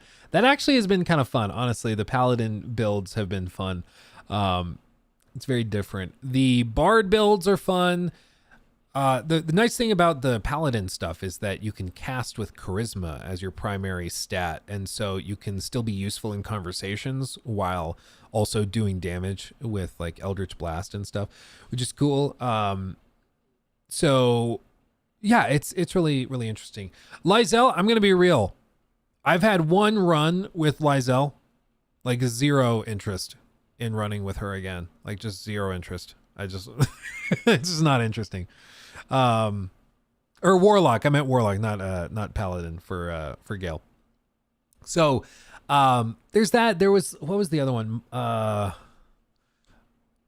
haven't actually tried it yet. But I really, really want to. And it was specifically the monk class for, I think I was gonna like assign it to just to piss off people, like a Asterion or something. But it could be really, really interesting because the monk class is like kind of cool. It's very different than a lot of other builds you can do, but it can get kind of crazy. But yeah, there's something that's just deeply satisfying to me. I don't know why, about taking a character that's like been written and crafted around a particular play style where like, you know, this character clearly has been built around being a cleric, or this character's clearly been built around being a barbarian. And then you just totally flip it and reclass them to just make it silly and stupid. It's honestly pretty fun. Yeah, Lysel, honestly, I agree. Lysel probably makes sense in your first run. You should take Lysel. You should take Astarion. You should probably then also take Shadowheart or Gale. And I think that's a pretty good loadout in class or in party. I think that's a good balance, but in subsequent run-throughs, I just don't find Lysel particularly interesting. You know, Shadowheart's my queen, my muse, my princess, my queen, my muse. Okay. Let's transition into this new segment. Okay, everybody. Halo Battle Royale reportedly canceled after years of work. Mysterious project no longer set for launch, it's claimed. This is reported by Tom Phillips, the editor-in-chief over at Eurogamer. And he says, the mysterious, long-rumored Halo Battle Royale project from series co-developer Certain Affinity is no longer in development, a new report has claimed. Speaking on the Xbox Era podcast, reliable insider, I don't even know, Special Nick? Oh, that makes sense. Okay, Special Nick said the game, codenamed Project Tatanka, has seemingly been canceled. While officially unannounced by Microsoft itself, Certain Affinity has discussed the project publicly in broad terms several times and said late in 2022 that it had been in the works for more than 2 years with nearly 100 people working on it. So since 2020, they've been working on this thing. 2020 with 100 people working on it. And apparently they're just walking away. The mention of the project followed an earlier promise by Certain Affinity that it was, quote, deepening, oh baby, its relationship with Halo series core developer 343 Industries, and that it had been entrusted with further evolving Halo Infinite in some new and exciting ways. The project was later discussed in a Bloomberg report on the future of 343 Industries, which stated that Tatanka had begun as a battle royale, but may evolve in different directions. Eurogame has contacted Microsoft for comment, but they have nothing else to say, at least as of yet. It's crazy. It's crazy. I think if this is true, I can't say I'm particularly shocked because, as people in chat are saying, like, oh no. Anyway, like that's kind of the general vibe with all of this. I think that not launching Halo Infinite with a battle royale was the first big mistake because, love it or hate it, battle royales just make lots of money. They just do. There's a huge audience for it, and it's kind of what people have expected as the standard multiplayer for like a big game that has some robust shooting mechanics. And honestly, with Halo Infinite, with the like grapple hook thing, I could see that making for a really, really fun battle royale. I really do. I think if there were a Halo Infinite battle royale, I would play it and I'd have a lot of fun doing it. So it's too bad to see it not actually come to fruition. At the same time, I think it's also a sort of great example of some of the downfalls and pitfalls of live service games, because as we saw with the launch of Halo Infinite, the core game, the narrative, the main story, really good. People loved it. Like, reviewed really well. I had a lot of fun with it. I don't know if you guys played it, but I had a lot of fun with Halo Infinite's main story. I really liked it.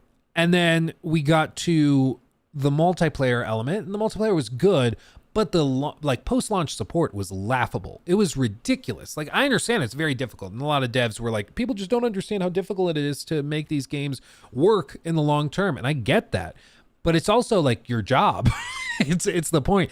You're not entitled to my time. You're not entitled to me playing your game for weeks and weeks, months and months and years and spending lots of money on cosmetics. You have to earn that. You have to earn it. And they didn't earn it. They just didn't. Instead, they had a couple of cosmetics at launch, and then they had a couple of like little bitty things coming out. They had a terrible initial system for like XP and like rewarding the player for playing multiple games through. Because wasn't it based around like a sort of achievement system where they had almost randomly generated achievements you had to like conquer and get through, instead of just straight XP for like, oh, you killed this many players, congratulations, you get this payout of XP and you level up the battle pass or whatever this way, or whatever it would have been. Instead, it was like, okay, you have to run around and get 5 or 6 of these kills while sliding with a grenade or something. It was just ridiculous. In the original launch version of Halo Infinite's multiplayer. So I think it makes sense that maybe they're struggling because there just seems to be some difficulty with getting stuff done quickly and being hyper productive. Yeah, the side objectives are terrible. And I don't know how anybody thought that those were a good idea. Like, I feel like if you told anybody, any gamer that plays multiplayer games live, I think they all would have said, yeah, this just isn't really fun. Honestly, this really is just not that fun. And I think everybody would have been like, yep, totally agree. Get rid of that. It's bad. I really think like most people would just have told them that. But somehow they managed to get through all of development without anybody bringing it up. Or they just didn't care. I don't know. Like normally with games, you can figure out why they've done certain things. Like you can understand, okay, this game is really bloated and has a lot of grind because they want you to go and buy these things. They want you to go and maybe buy the XP booster. They want you to go and do this or do that in this way. And that way you can make sure that everything works out, right? Like everybody will be happy. You'll make lots of money. Players will stay engaged and make sense. However, with this, there wasn't anything like that. Like there was no real excuse for it. It just didn't make sense. It just didn't make sense. Like it really didn't. There was no explanation for why it was done that way. There was no reason. It just sucked. And so everybody was just thoroughly confused because like, it's like, normally we can figure out what the deal is, but this just doesn't seem to make any sense at all. So what are you going to do? So anyway, if this ends up being true, I can't say I'm shocked, but I guess rip to the idea of a Halo Battle Royale. It's too bad that it's dead, but maybe they learned their lessons, and whenever we get whatever the next Halo game is, they will have a much better plan put forward on day one for support for the live service element of the game. Because I love Halo. I love the mechanics of it. I think, you know, there's something very nostalgic about it as well. They just have to figure out how to support the game long-term better than how they did it here, because it was a total disaster. Really too bad. Okay. End of segment. Yeah, F's in the chat for the Halo multiplayer. Devso, I got the platinum for Forbidden West, and while I appreciate your criticism, I still really love the game. A game more than some of its parts. Yeah, and I think that's fair. Some people really connect with it. And I totally get that. You know, if it's one of those 8.5 out of 10 games, they're like with those games that are like in the B+ range, B+ range, there's usually a community of people that really love it. Like Days Gone, I think is a solid B in many ways. When it launched, maybe more of a C because of all the bugs and performance issues, but nowadays I'd say it's probably like a B. That's a game I love. I would love to see a sequel to it, but I don't blame anybody if they're like, nope, I don't really like Days Gone, just didn't really connect with me, didn't find it that interesting, kind of tedious, whatever. I don't blame people at all. I'm like, totally fair. Valid. And with Horizon Forbidden West, I hope people can also see, like, I can appreciate all the stuff it does really, really well, but there's also a lot of stuff that I feel like it's just the same. It's the same thing over again, you know? What's my biggest gaming hot take? I don't know. You guys probably know what, what I've said that has you very surprised. Maybe that, like, I've said before, I think that Assassin's Creed Odyssey is a very good open world adventure game. And as like also an adventure RPG, it's very good. It has a very slow last quarter, where it really stretches out and you basically have to do all of the side quests. But nowadays, you know, I don't think that's that controversial. Back when I initially was saying it when the game launched, I got a lot of flack for it because I was like, how dare you praise Assassin's Creed anything, you know? Didn't you not like Ghost of Tsushima at first? It wasn't that I didn't like it, it's that I just couldn't get into it. And it was weird because, like, you ever try one of those games where, like, I should love this. Every part of this, I should just be devouring it, but it just doesn't give me dopamine for some reason. It was strange. But it eventually, when I played it on PS5 at 60 frames, it clicked for me. It was very surprising, but once I played it at 60 frames, it clicked, and I was like, "Ooh, I love it." So it was strange. It was strange, but just out of nowhere, it was suddenly great. Yeah, you like it now, so your sins are forgiven. Yes. I've gotten flack in the past for roasting Kojima. By the way, that Kojima cardboard cutout, I did place the order for it. And then I got an email from that company and they said that they needed to like charge me for additional shipping because of something. It didn't really make sense. They're like, our system for charging automatically for shipping got screwed up or whatever. Because like initially it was like $10 of shipping. You want to know what they asked me to pay for shipping? I think they're based in like Michigan. They wanted to charge me $80 to ship a cardboard cutout that folds up to me a few states over. I was like, okay, we're not doing that. I was like, I'm not spending $160+ on a cardboard cutout for a gag. So I'm gonna find another place where I can get it, and we're gonna get it from there, because it was like, we're not doing that. We're not. That's outrageous. So I told them to refund me. I was like, it's not my fault that your shipping. Oops. It's not my fault that like your shipping calculator got screwed up. So refund me my money, and we'll just go our different ways. Sounds like a scam for sure. It was the same place, I think, that I got the Todd Howard one. Maybe not. It's been a while since I got that one, but at least it looked kind of similar, the website, as I remember it. But yeah, it was just very strange. Very, very strange. If we donate it, would you buy it? Well, I don't want you to like, I'm doing fine financially. I'd rather you guys just be here and watch and hang out, and then I'll waste the ad revenue money on something like this. But it's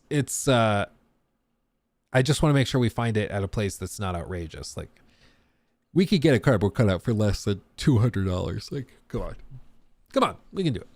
Maybe even like a local place will print it. You know, surely there's got to be a place like that. Okay. Did I ever review Dead Space Remake? No, there was something coming out around the same time that I ended up covering instead. It seemed good. It seemed like a really well done remake. But my audience wasn't really that into the game to begin with, so it just didn't make sense to devote a lot of time to it. But yeah, I didn't really review it, if I recall correctly. Kinomansky, how is it to play a PS5 game or PS5 games when you have a monster PC? Are you struggling with the visual performance differences? Not really. I mean, the PS5 versions are fine. Like, of course, being able to play it on PC with a 4090 is better. If I have the option between playing it on PS5 versus PC, I'll play it on PC. But like playing Spider-Man 2 or something on the PS5, not a big deal. Not a big deal. Whew. Excuse me. What first-party studio releases do you see coming from Sony? I mean, I think we were all waiting for like the Last of Us Factions or Last of Us Online or whatever. And so when we didn't get that was surprising. As for now, like, we're going to get Final Fantasy VII Rebirth. We're going to get The Last of Us 2 Remastered, I guess. Dragon's Dogma is not necessarily first-party studio. I don't know. Rise of the Ronin, we'll check out that in a second. The Silent Hill 2 thing. I know people are stoked on it. Oh, wait. Okay, I think we're back. Sorry, there was a big dropout. We should be back, though. We should be back. Maybe not. It's dropping frames. Oh, God.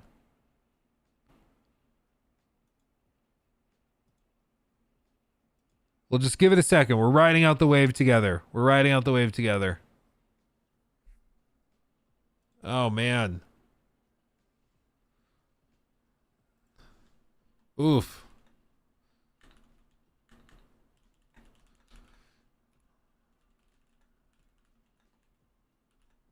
I don't know what's happened.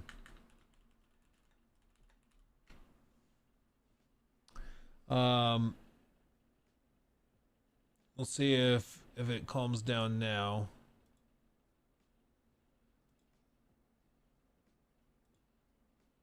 Yeah, I don't know what that is. I don't know why it keeps doing that. It's only been doing it since it got cold. It's weird.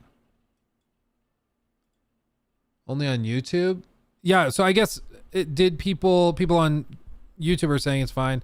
Raikwan is saying it's, and Barrett's also saying Are you guys seeing it buffer on Twitch as well, or is it fine on Twitch? Because if that's the case, if it's fine on Twitch but it's bad on YouTube, that makes me think it's a restream issue.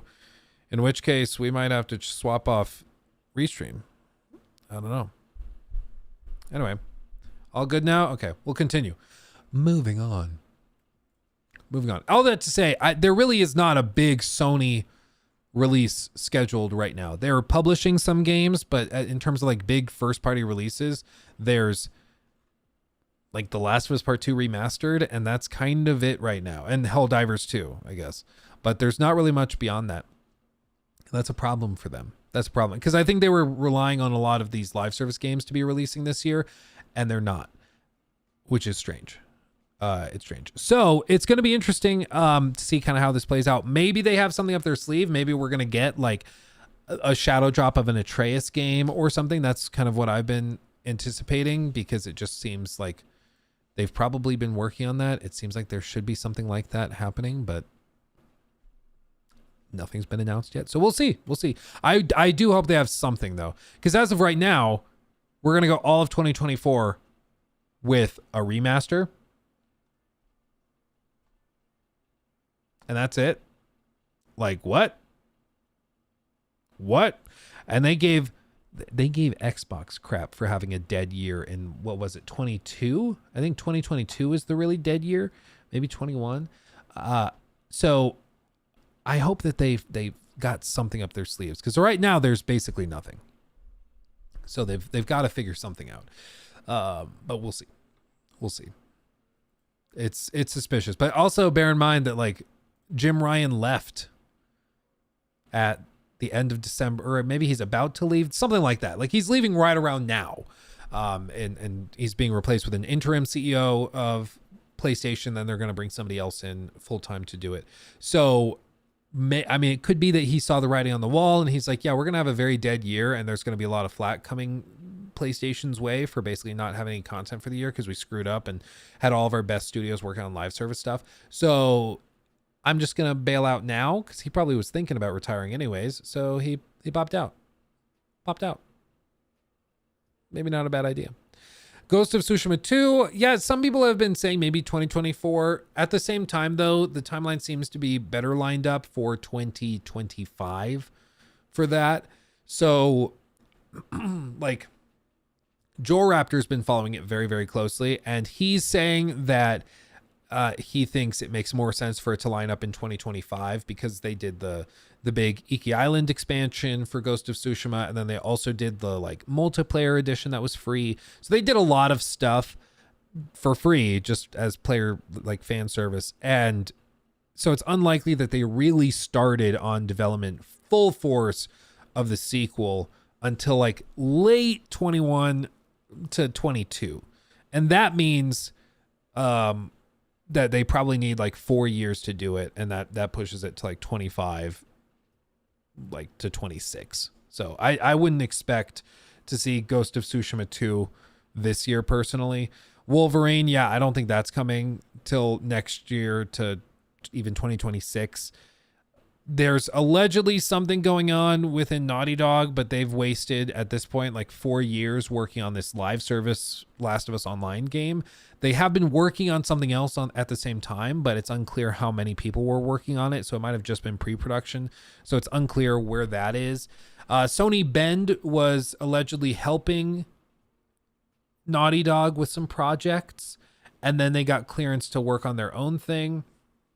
So, yeah, Sony Bend probably doesn't have anything soon. Santa Monica Studio, they might have a little spin-off game, but again, like they just relatively recently dropped a pretty huge game.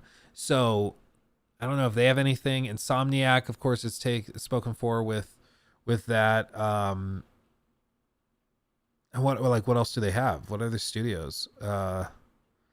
From Software is working on a DLC right now. Like, what else is there? Oh, wait, so Sony Bend is making their own stuff. Yeah, they're working on some original IP. London Studio. Yeah, Blue Point's a great point, Matt. That's a good point. That's a good Blue Point. Sorry, I'll be here all day. So Yeah, Blue Point's been working on something. They had the Demon Souls remake that they launched in 2020 with the console, and they've been quiet since. And so maybe they have something. Yeah, Corey Barlog was working on his new IP, and he wasn't working on... Well, so he was working on Ragnarok. I think his official title was like narrative director or like creative director, or was he just saying he was like an executive producer? But he was not like the final decision maker. Let's see. Let me see if I can find it. Because he still technically was involved, but it was very, very minimal. It was surprising, though, that... where is it? I'm still shocked that they did the whole thing in 2 games. So one of the one notes I have about Ragnarok is that Ragnarok seemed a lot less epic than you would have thought. Let's see. Yeah, and they also said that it was like tradition because no like God of War director has ever directed back-to-back titles. They always swap off.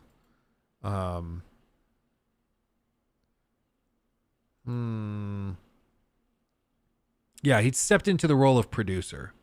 So he offered feedback and stuff, but he wasn't like the decision maker for all of it. Okay. Oh, Mafia? Dude, if we could get a Mafia game, I'd lose it. I would lose it. And it's about time, because I think Mafia Definitive Edition was 2020, so we could potentially get a trailer. I think we see that. Honestly, maybe this is, you asked earlier, what's my gaming hot take? This is me living in sweet delusion.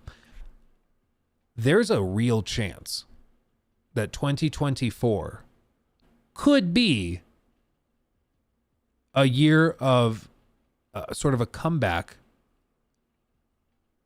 for Ubisoft. I said it.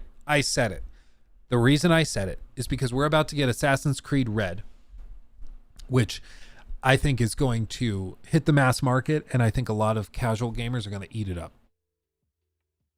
A lot of people have been begging for an Assassin's Creed game in Japan for, at this point, like 15 years. And I think that, they're going to get it this year, and I think people are actually going to lose it. So I think that's going to sell remarkably well, and it actually might even review really well, because bear in mind, the last huge game that these devs did, this particular team, they did do Immortals Phoenix Rising, which was like a smaller spin-off project. But the last big game that this particular team did was Assassin's Creed Odyssey, which was nominated for Game of the Year against God of War and against Red Dead Redemption 2. They were put in that category by critics. So they're capable of really good work. And they're doing Assassin's Creed Red, and they've had extra time to work on it. All things pointing to this potentially going really well for them. The other aspect of it is that they have Star Wars Outlaws coming. And Star Wars Outlaws, everybody agrees, looks really, really good. It looks too good, which is people's biggest complaint about it, is that it looks so good. People are like, there's no way this could be Ubisoft. The top comment on the TikTok we posted about it, which has hundreds of thousands of views or whatever, top comment on it was, this looks too good to be from Ubisoft. And it has like 3,000, likes on it. Everybody's saying that it just seems too good to be true. So if they can manage to keep it on that level, and if it actually is that good, you could have 2 massive games in the form of a Star Wars IP licensed game that does very, very well, and I'm sure sells very well. And then you also have a massive Assassin's Creed game where they just pocket all the profits straight. That could make for a very good year for Ubisoft after years and years of just blowing it and screwing it up. They also potentially are releasing, X Defiant, which a lot of people have said plays really, really well. So we'll see. We'll see. But I think there's a potential for it. I think there's a potential that they could actually have a surprisingly good year. So we shall see. Granted, they'll also have Skull and Bones. Yeah, that's fair, Jim. That's fair, Jim. Absolutely. Absolutely. You can't forget that. And Prince of Persia just launched and got rave reviews. Rave reviews. I wouldn't be surprised if Prince of Persia wins like best platformer. I think that's going to win some awards. Absolutely. Absolutely. Let's see. Avatar wasn't as incredible, but technically it was. If you have the technical aspect and a good story, it could be great. Yeah. No, technically it's fantastic. And I think Star Wars Outlaws is running in the same engine as Avatar, but with some major tweaks, obviously. And then Assassin's Creed Red is running in the Anvil engine, which we've not seen the upgrades that it's received. The like Assassin's Creed Mirage was basically just the engine they used for Valhalla, but with some slight tweaks and stuff. But it was basically just Valhalla's engine, just set in the Middle East. And then, but with Assassin's Creed Red, we're getting a totally revamped version of the engine that's had like 3 years of improvements, which could be pretty significant. Because we saw like the huge leaps they made with like Assassin's Creed, or rather with Avatar. Like, and no matter what you think of Avatar, everybody that at least knows what they're talking about, like Digital Foundry and those guys, those analysts, they all have said that it is fantastically impressive what they've been able to do there.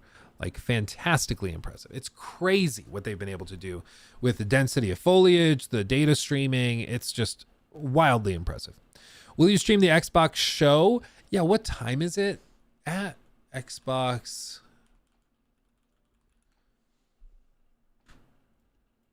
2024 Developer Direct. There it is. It is at 12 p.m. Pacific, so 1 p.m. here. Yeah. Yeah, I think we can absolutely talk about that. Wait, do I have something? Actually, I think I have something that day that I'm not allowed to share, that I can't talk about. And I think that something starts at like 1:30 to 2 p.m. So I don't think I actually can co-stream it. And I wish I could tell you why, because I think it's going to be interesting. It's something that I think will be very interesting for people. But I can't talk about it. Crap. Crap. Ask Phil to delay. Okay, I'll email him.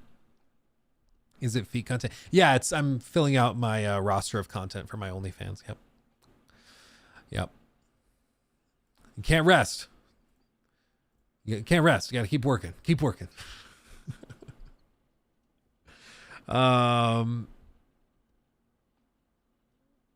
Yeah. Yeah. Plot twist. Luke is playtesting Ghost of Tsushima 2 and has been saying it's like it's 2025 to throw us off. Yeah. How much is OnlyFans? $69. But it's worth it. It's worth it.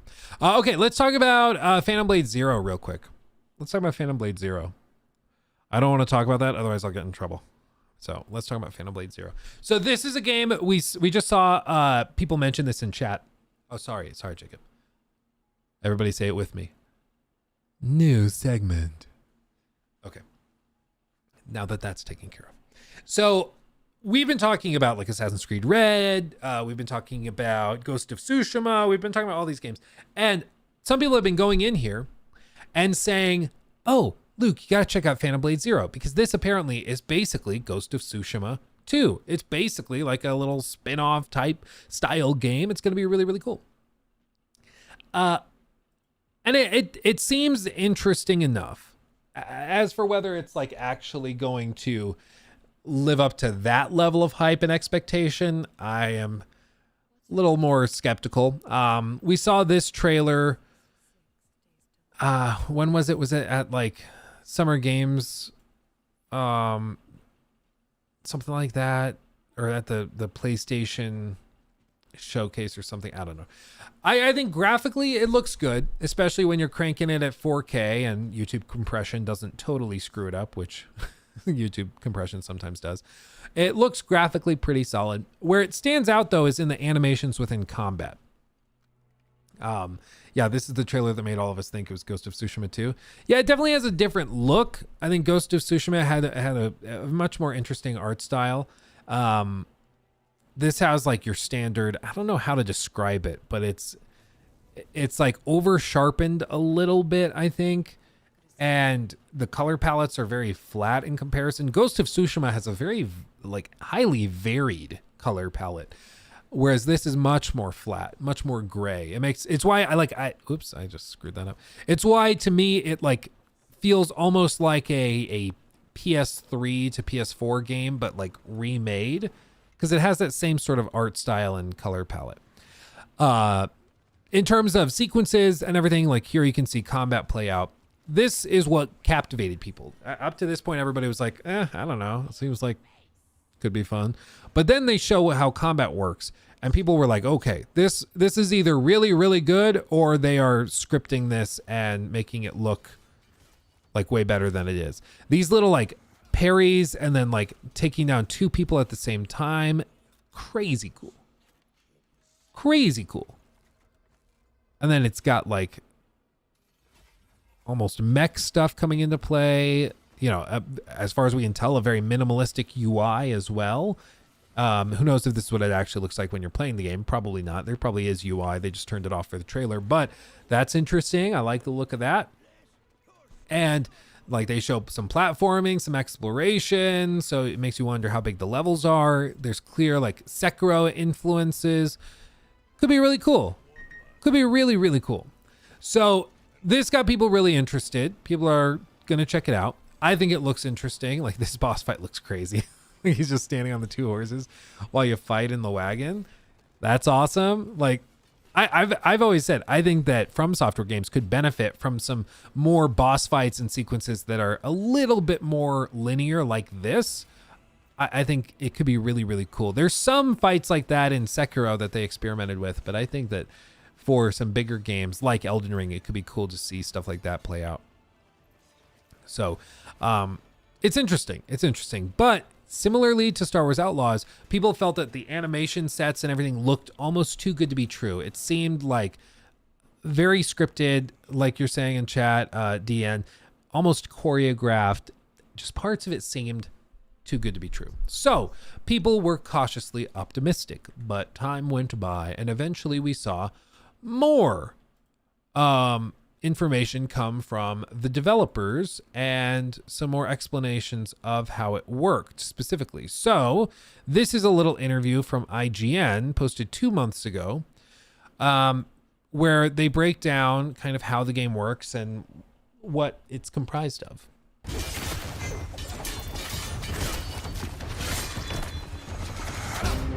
In Phantom Blade Zero, you play as Sol, an elite assassin framed for the murder of a high-ranking official of a mysterious organization known as the Order. The resulting manhunt left you on the verge of death, but thanks to a mystic healer, you were wrenched free from the grasp of oblivion. But the only catch, this makeshift cure only lasts 66 days. With the time you have left, you'll need to uncover the truth behind this conspiracy and fight back against powerful foes and inhuman monstrosities. This is Makes me wonder, 66 days, I'm sure they'll delve into this. Does this have like an in-game counter and timer, kind of like, oh crap, what was it called? Dead Rising? I don't, some people give games crap if they have in-game timers and stuff. I actually kind of like it. I'm not opposed to it. I think it can lead to interesting situations where like you're compelled to play quickly and to kind of have this sense of panic as you're playing through, and that can be really interesting. You can still give the player the option to just say screw it to the timer, and maybe you fail like a particular story ending or something, or you encourage people to do a subsequent run through where they can go do all the stuff they didn't do in the last playthrough. But I'm not opposed to it. I think it's fine. Is Phantom Blade Zero, and now IGN has an exclusive interview with the developer S-Game to learn more about the upcoming hack-and-slash RPG. Everyone wears a mask. You too. This is a real face.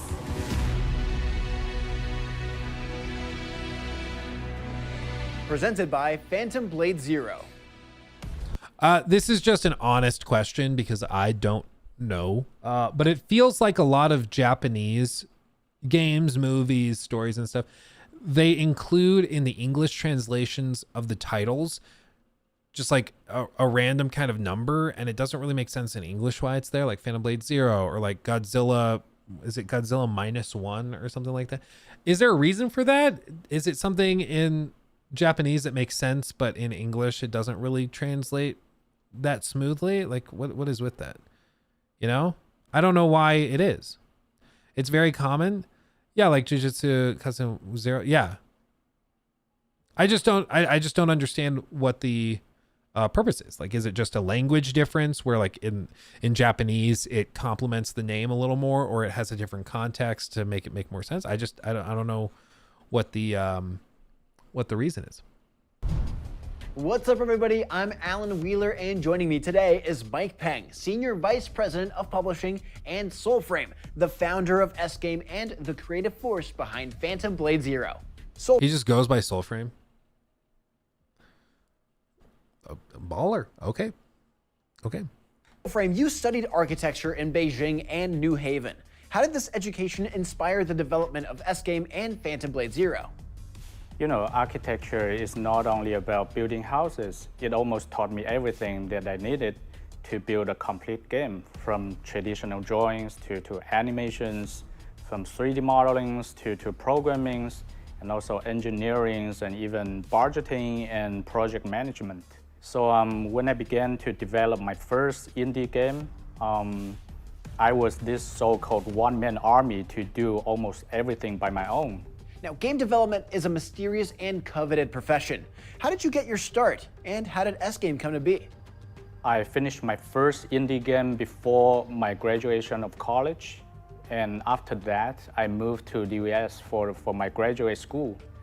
And then I tried to translate the game into English and put it on several indie game websites. In that way, I had the first group of fans outside of China.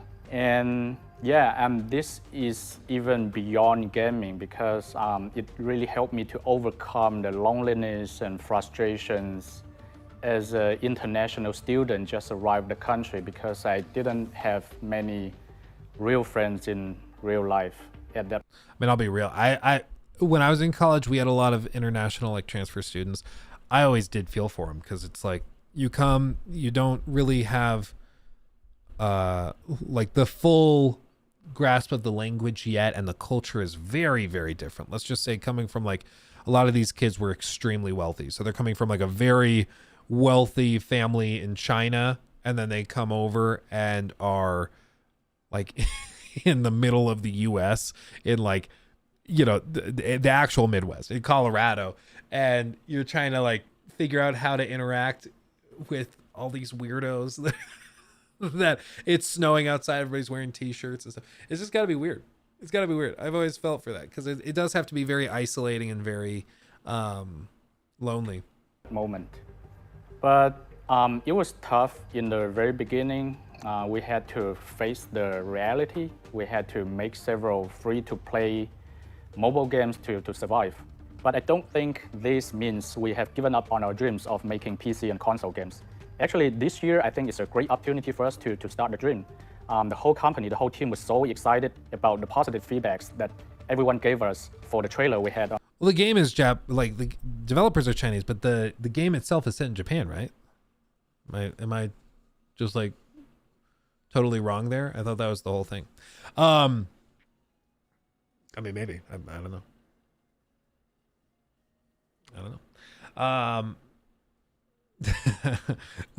On PlayStation Show. But this is one thing that's actually interesting to me. So he says like we had to make some mobile games to get by before making what we really wanted to make. And this is something that we've always like brought up with like Crimson Desert. Crimson Desert looks really good as a game, but we've always been like, well, but the last game they made is like this massive MMO that's monetized to high holy hell. It's super toxic how it's priced out. And so everybody's kind of braced for Crimson Desert to be the same thing. But the possibility is maybe they did Crimson Desert because they kind of had to. And now that they make all this money, they can make the game they really want to make, which is Crimson Desert. Now they have like basically whatever money they want from Tencent and NetEase or whoever's, you know, publishing for them, because they've made this fantastically successful game over here. So it's possible that some of these studios make these mobile games and these other projects, and then they finally get the chance to do what they really want to do and they hit it out of the park.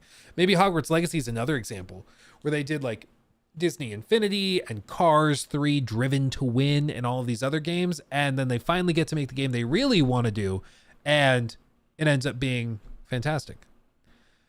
Oh, Rango. I'm going to count Colorado as Midwest because it's in the middle of the West. So I'm counting it, even if like you crazy guys on the coasts don't agree with it. Okay.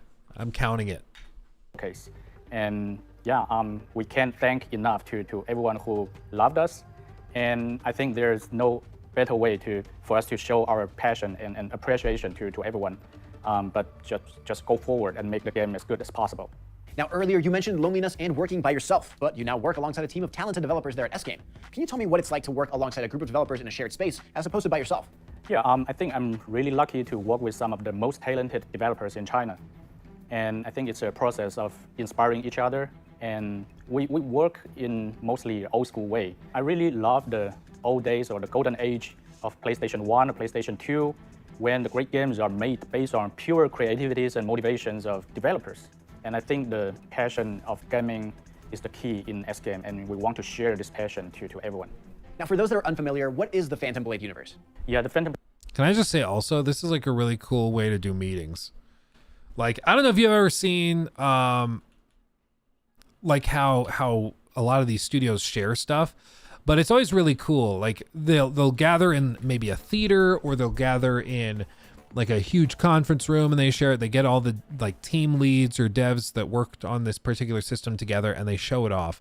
And it's really, really cool to see, like, you know, a setup like this. It's just cool and interesting that, yeah, it's a very collaborative space. And this is a particularly pretty space. So I'm a little jealous. To everyone. Now, for those that are unfamiliar, what is the Phantom Blade universe? Yeah, the Phantom Blade universe is called Phantom World. It's basically a fantasy version of China. For the period of history, it's Ming Dynasty. It's more or less Ming Dynasty, namely 14th century to 16th century. Based on that, I blended in steampunk or cyberpunk and dark fantasy and horror movie and many other things. But apart from the obvious, I think the deeper meaning of Phantom World is about the Chinese wuxia model, which is once you are into this world, you have no way out. And it's blood in, blood out, and there's no exit other than death. But you will still have to fight for what you believe in and who you care about. But I think it makes the perfect background for Chinese wuxia story, since the xia character in wuxia equals to the man and woman in Spider-Man, Batman, or Wonder Woman. But it has its own spirit. It's slightly different from superheroes and different from knights of West and samurais of Japan.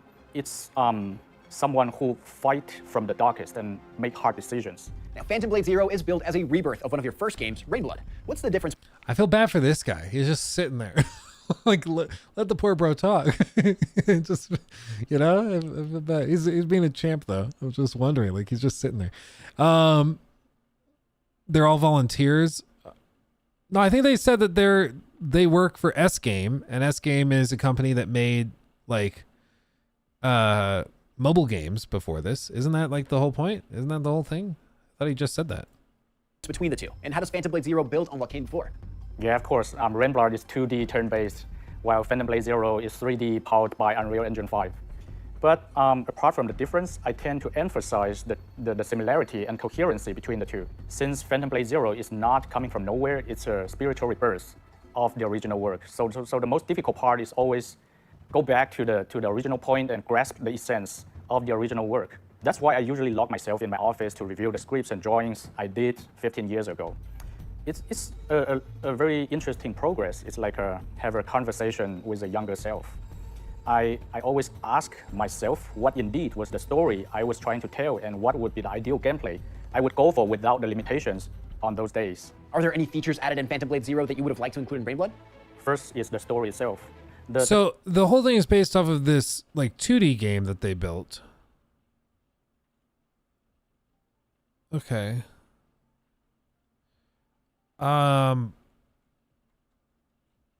And then he's like converting it into this 3D thing and like porting it over. Okay. It's interesting. It's interesting. Rango, Colorado equals Midwest. It means Louisiana is East Coast.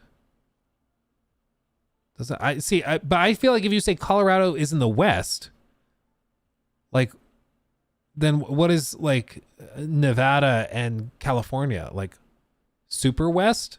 You know, I like, to me, Colorado is like in the middle column. It's not the East.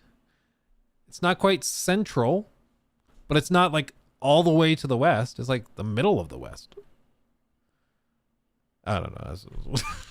This is the important question. I'll tell you guys what right now.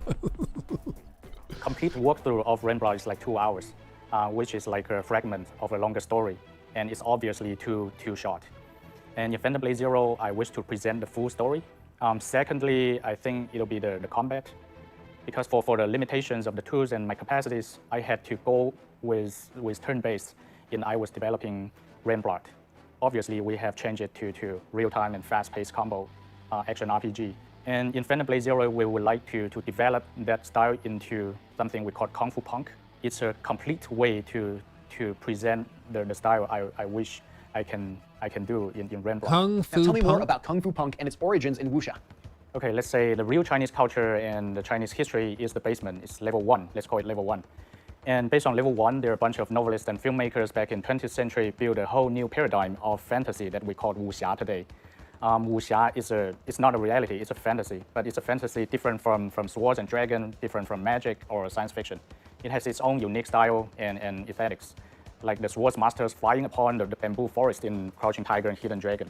And what we're trying to do is to build a level 3 based on level 2.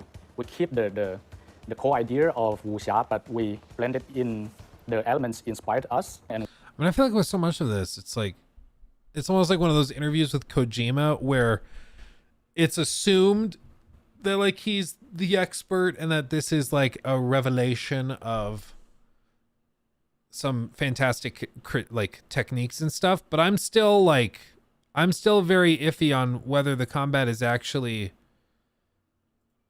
like real. As far as I know, I've never heard of S game before. I don't know what any of this is. Like, I feel like there needs to be more convincing that this is in fact cool, not just like stating flatly that it is, you know? I don't think it's a foregone conclusion. The trailer shown at the PlayStation Showcase features combat that seamlessly pivots to stealth when Soul is attacked by the flail-wielding enemy. Then Soul launches into the air to take his foe head-on. Is that how all combat encounters play out? What sort of playstyles does Phantom Blade Zero? I mean, you're saying he seamlessly transitions to stealth. He got behind cover. Does that mean that like GTA 4 and 5 are doing the same thing, or that like Gears of War has a seamless stealth and combat because you can get behind cover? I don't understand that. This seems like a marketing line that they were paid to say. Flail-wielding enemy. Then Soul launches into the air to take his foe head-on. Is that how all combat encounters play out? What sort of playstyles does Phantom Blade Zero encourage? Okay, we don't encourage players to go for certain playstyle because we have multiple styles that player can choose from. There are assassinations and combos and making use of the environment and such. But the scenario you're mentioning about is a core idea or a core system of our combat system, which also reflects the main principle of Chinese Kung Fu or martial arts, which is making use of the environment or any other available resources to fight. I'm not sure if you heard a well-known joke. Don't fight Jackie Chan in the supermarket because you're not going to win, because he has so many things to make use of. Now you talked a little bit about weapons. What? I have not heard that joke. I'm sorry. It just didn't quite land, but it is funny. yeah, that's just a cover shooter system applied to an action game. Yeah, I just, with these things, like they're saying it's presented by Phantom Blade Zero. In the actual description they say it, in the beginning of the video they say presented. So I don't know if this was like a paid promotion thing where they paid to showcase some of this stuff, and as a result they kind of framed some of the questions. And so like whenever I hear an interviewer or something saying something like that doesn't really make a lot of sense. It doesn't sound to me like the journalist wrote the question. It sounds like a marketing person wrote the question, which there's a place for like promoted like content within game distributing and game marketing. Like, absolutely, I'm not complaining about that. I would just ask that it be a little more transparent. Maybe this isn't in fact like paid for, but if it's not paid for, I would say that IGN should be doing more work to like call out an obvious Other like weapons can marketing line when the marketing line comes about, you know, because like that doesn't make any sense. It seamlessly transitions between action, combat, and stealth because he can stand behind a pillar for cover. What? How does that make any sense? Like, I don't see how that's novel or like really unique or interesting. Okay, there's multiple weapons. Okay. players use in Phantom Blade Zero. In our game, player will equip 2 weapons. One is the main weapon, and the other is a secondary weapon that we call Shachi weapon. The main weapon is different kinds of blades, since you are a blade master. The movements are different according to different length and different weight of the blades, and there are also dual blades. So yeah, this is the traditional part. And we have more than 20 different types of secondary weapon or Shachi weapon. With this Shachi weapon, you can experience the most creative design, from cannons to lancer, from axe to It's like Lies of P or Sekiro. It's basically just like an arm attachment that gives you those things. Okay. big hammer to break the shield. So a combination of the main weapon and Shachi weapon means a combination of the tradition and the imagination also. To add on to that, what does gameplay look like between combat encounters in Phantom Blade Zero? How can players upgrade and customize Soul over the course of the game? Okay, between encounters, there are tons of explorations and character development to do. We have these sophisticated map designs with dungeons and side quests and NPCs, and powerful weapons, powerful items, and also powerful enemies are hidden everywhere in different corners of the game. And for the character development, we have gears to collect and upgrade. We have skills to also collect and learn and master. And all of these are from the chests and bosses and different corners of the game you have to explore. Now, your company, S-Game, is also hard at work on a separate game called Phantom Blade Executioners. How does it tie into Phantom Blade Zero? And do people need to play Phantom Blade Executioners before Phantom Blade Zero? Okay. Do you have to read The Hobbits before reading The Lord of the Rings? I don't think so, right? But I think Phantom Blade Executioner is under development and maintenance of another independent team inside S-Game. But I don't want to mix things up here. It's a great game. If you are into this kind of game, it's totally worth it to try because it's top-notch in the standard of a mobile game. But I totally understand not everyone is a big fan of a free-to-play game. So if you're not a big fan of this kind of game, you don't have to play it only for your interest on Phantom Blade Zero. You just wait for Phantom Blade Zero. Right? Phantom Blade Zero is the next big step for Okay, so I mean, it could be really cool. I see that there's a lot of tropes of these types of games at play here. It seems like they're trying to frame it as really novel, but it seems like, you know, they are a mobile game developer that now is also making a console/PC game, and that could be awesome. I'm sure this is kind of their passion project while they're making the mobile game to pay the bills. It's interesting. It's interesting. I don't see anything that seems particularly novel. There wasn't really a deep dive in the combat itself, and that also concerns me a little bit. Just because I would hope to see a little bit more information, but who knows, maybe we will get that. I don't know. Yeah, what a natural interview. IGN didn't sound like a robot at all. It's because I think the questions were provided. We've had this happen with us where we've had like brands and developers for games reach out. And you guys know, I only do promotions of games, or I'll only make a video for a game if they say I'm allowed to say whatever I want. That's my requirement.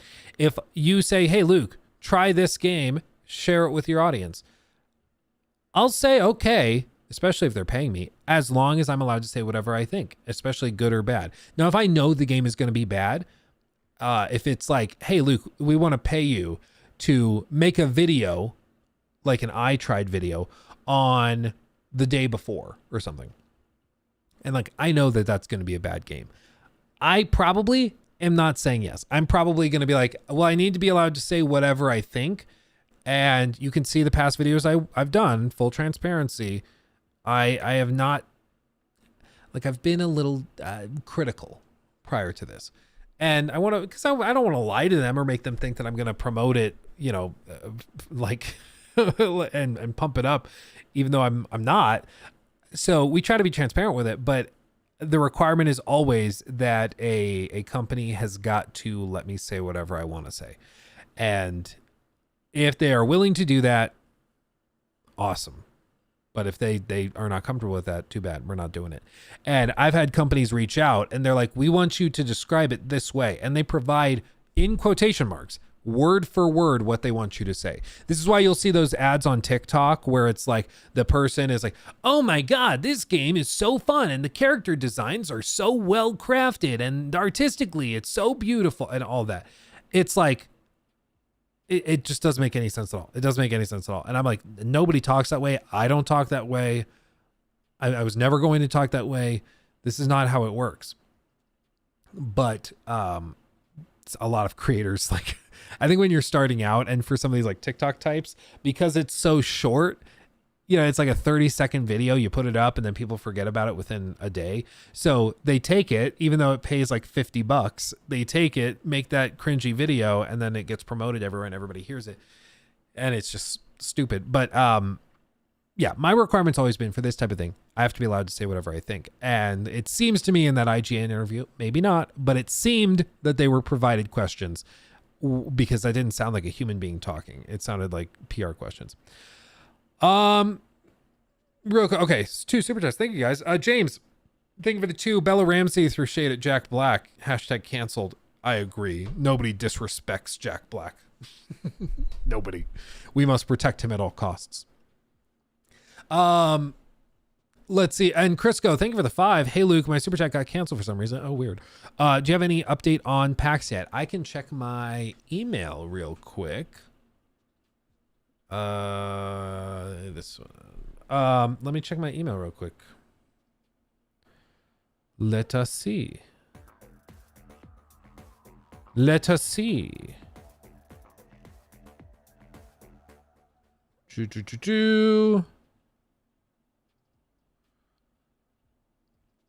Nothing yet. Nothing yet. I filled in all the application stuff. I followed up with them, but no final verdict yet. So we shall see. Granted, today's a holiday. We just had the weekend, so they probably are not in the office, but still. Nothing yet. Looks saying it says it's more like, I'm not saying that like the IGN guys don't. I think it's just you have to be very clear, and for me, it's just if you're going to take money for a promotion or for like talking about a game, I think you just have to be clear with the audience what it is. Like when I do those, I tried like Warhammer 40K, Darktide. Yeah, I'll happily share that game with my audience because for one, I think the game's pretty good, and I'd love to share it with my audience, and especially if they're going to pay me to do it, so that I don't have to worry about like view count necessarily. I can just make the video and share it with the audience. I'm down for that. But again, it's always, you have to let me say whatever I think. Because even if I know my opinion is going to be overwhelmingly positive, I still want to be able to say what I want to say. Like, even if you are like, hey, Luke, do you want an early access preview thing of GTA 6? And you can play it for 3 hours and then you make a video talking about how cool it is and how it, like, impressive it is, blah, blah, blah. I'd be like, for one, it's probably going to be that amazing and that impressive. Let's be honest. It probably will be. But I still need to be able to say whatever I want to say. Because the moment you get paid to like say word for word something that a marketing team wrote for you, like you're just echoing stuff. You're just another mouthpiece for for a marketing machine, and that doesn't work. That doesn't work. So it's always, it has to be clear that you're allowed to say whatever you want. Okay. Oh, Leo, yeah, AI thumbnails. Yeah, they're getting real cringe. At least at this point, AI thumbnail stuff is bad enough that you can usually tell. The best example. You've been very critical at times, yet they still contact you for reveals and previews. Unlike Bethesda. Bethesda. Yeah, and I will, Stefan, that's a great example. I will always defend Ubisoft here. I have been very critical of their games. I called Assassin's Creed Valhalla. Assassin's Creed Valhalla. I called this a travesty of open world design. And you know what they do? They say, okay, Well, that's too bad. We hope to win you over with the next one. You want to come out to a preview event for Avatar? You want to play Skull and Bones early? Like, they're trying to win me over. And that's what you would hope. You would hope that these companies are like, we respect your opinion. We'll get you next time. And that's what they do. That's honestly what Ubisoft does. They roll with the punches. Like they get critiqued and then they're like, too bad, we'll get you next time. But other studios, they don't respond well. Granted, I did say in 2018 that Todd and Bethesda were basically evil because they seemingly intentionally scammed over their fans and sold them for full price a broken game that they knew was broken and they didn't care. And that to me is evil. Like that to me is morally bankrupt in every single way. Morally and ethically bankrupt. But they didn't care. And so I tried to call it out. They didn't like it. So they didn't respond to my emails for years. And then shockingly enough, it surprised everybody in the gaming space. They gave that skeptical prick, Luke, a review code for Starfield. And I think everybody was shocked by it. I mean, everybody was like, shout out to Bethesda for sending a review code to the guy that was like totally unconvinced by it. Oh my God, that's so cute. I would show you a picture, but I think there's no way for me to do it without like accidentally doxing myself. But I just got the Ring doorbell alert that shows the doorbell at the front door, and Nikki's going outside with Lachlan and Orion to shovel the snow, I guess, because it's been snowing all morning, it looks like. And so she's gonna let Lachlan play in the snow, and then she has Orion on her like chest carrier with him in his Pikachu onesie snowsuit, so he looks like Pikachu, but it's like super thick bundled stuff so he can be outside. That's pretty cute. It's pretty cute. Pretty adorable, because Lachlan's wanted to go outside and play, so that's adorable. Yeah, leaf blowers work on snow. I know, right, Dev? So okay, so in case you missed the tweet somehow, in case you don't follow me on Twitter, let's see, where is it? Okay. I posted this. I'm watching one of my neighbors use a leaf blower instead of a snow shovel to clear his driveway and sidewalks. I feel so stupid for never thinking of doing that. It took him like 30 seconds. I kid you not. I was like out there just chilling. Well, not out there. I was in the like living room with Lachlan, and I look outside and I see yesterday the neighbor across the street, and he's got a snowblower and he's just clearing off his sidewalks. And like he literally is just like walking, not stopping, not going slow. He's just as he goes down the sidewalk and then over his driveway. Took the dude 30 seconds to clear the entire sidewalk, and then maybe a minute, 2 minutes to do his driveway. Just with a snowblower, just blew it out. It was crazy. And I saw it. I was like, what a baller. Like, we're spending, people in my neighborhood are spending hundreds and hundreds of dollars on like these fancy snow blowers, and you know, their devices, all they do is move snow, and they buy these massive things and it looks like a lawnmower but for snow. And then this guy comes along with a leaf blower that he already has, and it just takes care of it. Colorado, the thing you got to know about Colorado, it's why Colorado is so good for like skiing and snowboarding and stuff. We have very dry snow. It's very powdery, and so snowblowers work well, but also like leaf blowers apparently work as well. When we lived in Minnesota, the thing with Minnesota snow is it's really wet. So like you reach down with a hand, you grab a handful of Minnesota snow, and it's as dense as a snowball. Like there's no pack in it. It's good to go. In Colorado, you have to take like 6 handfuls and pack it down because it's so powdery and light. Yeah, wet, heavy snow in Michigan. Yeah. I think in the further north you are, the wetter and denser it is. But here in Colorado, it's just pure powder, and that's it. Yeah, snowblower is a godsend in Finland. Yeah, it's in Minnesota. If we lived in Minnesota, I'd get a snowblower for sure. Here in Colorado, it's like the snow is so light. It's like maybe eventually we'll get it. If I ever have like a big property with a lot of stuff to shovel or I guess snowblow, I could maybe justify it there. But right now, it just doesn't really make sense. Colorado college football is fire. Yeah. Apparently they're starting to figure it out. Finally, right? Finally. What that tells me though, Nikki shoveling, it tells me Nikki wants to go somewhere like Target, because she'd be waiting for me to shovel it after we hop off stream, if she wasn't going anywhere. So that tells me she's probably planning to go to Target or something. There's a video on Target of a guy walking through a puddle of water by blowing the water away so he won't wet his shoes. Contemporary Moses. Basically, man.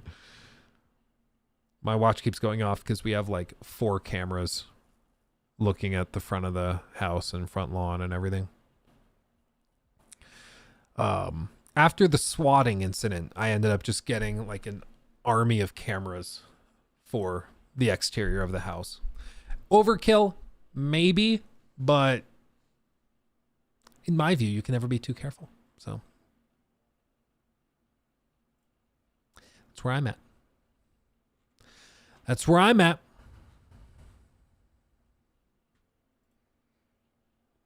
Okay, cameras are the best. Yeah, honestly, these Ring cameras have done great too.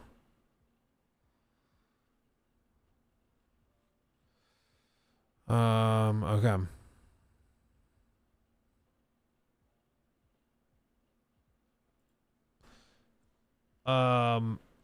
Yeah, you've been swatted. Yeah, it was early November, I think like late November, something like that. How could a camera help you? Well, for one, it shows that there's the potential of people finding our address, which this person did not find our actual address. He found an address that I had lived at a while back. And so when he swatted, the initial swatting happened to just some poor stranger that lived in that house that I used to live in. Somebody who has no idea what's going on, just like basically dragged out of bed for no reason. Like, it's crazy. And then of course they came over here. I called them when I heard what was going down, and I called them. It was like, yeah, I don't live there anymore. This is where I live. Let's come and talk. Everything's fine. And, everything was resolved, but it made us realize, like, okay, if somebody really wanted to, they could probably figure out where we are. And I don't want a Frank Hassel boogie situation. So I'm going to get lots of cameras. So there is no doubt if somebody comes on my property, I will know, and we can handle it. And if anything happens, they will be caught on camera, many times over. And so, yeah, if anybody walks onto the property, I will have video of their face and of their car and everything else from like 4 different angles. And then you're like, ooh, I thought of going through the backyard. Too bad, bitch. I got like 3 cameras back there. Oh, it's okay. I'll sneak in the side of the house. Too bad, bitch. I got like 2 cameras over there. You ain't getting in nowhere. Okay. I got it covered. I got cameras in the garage. You get in the garage somehow without being seen. Too bad, bitch. I got you there too. Is it still being investigated? Yeah, no, as far as I know, it's still going. Yeah. That's a great question, Jim. I have not planned for that. What if I walk with no vehicle and my face is cut off? I had not anticipated that.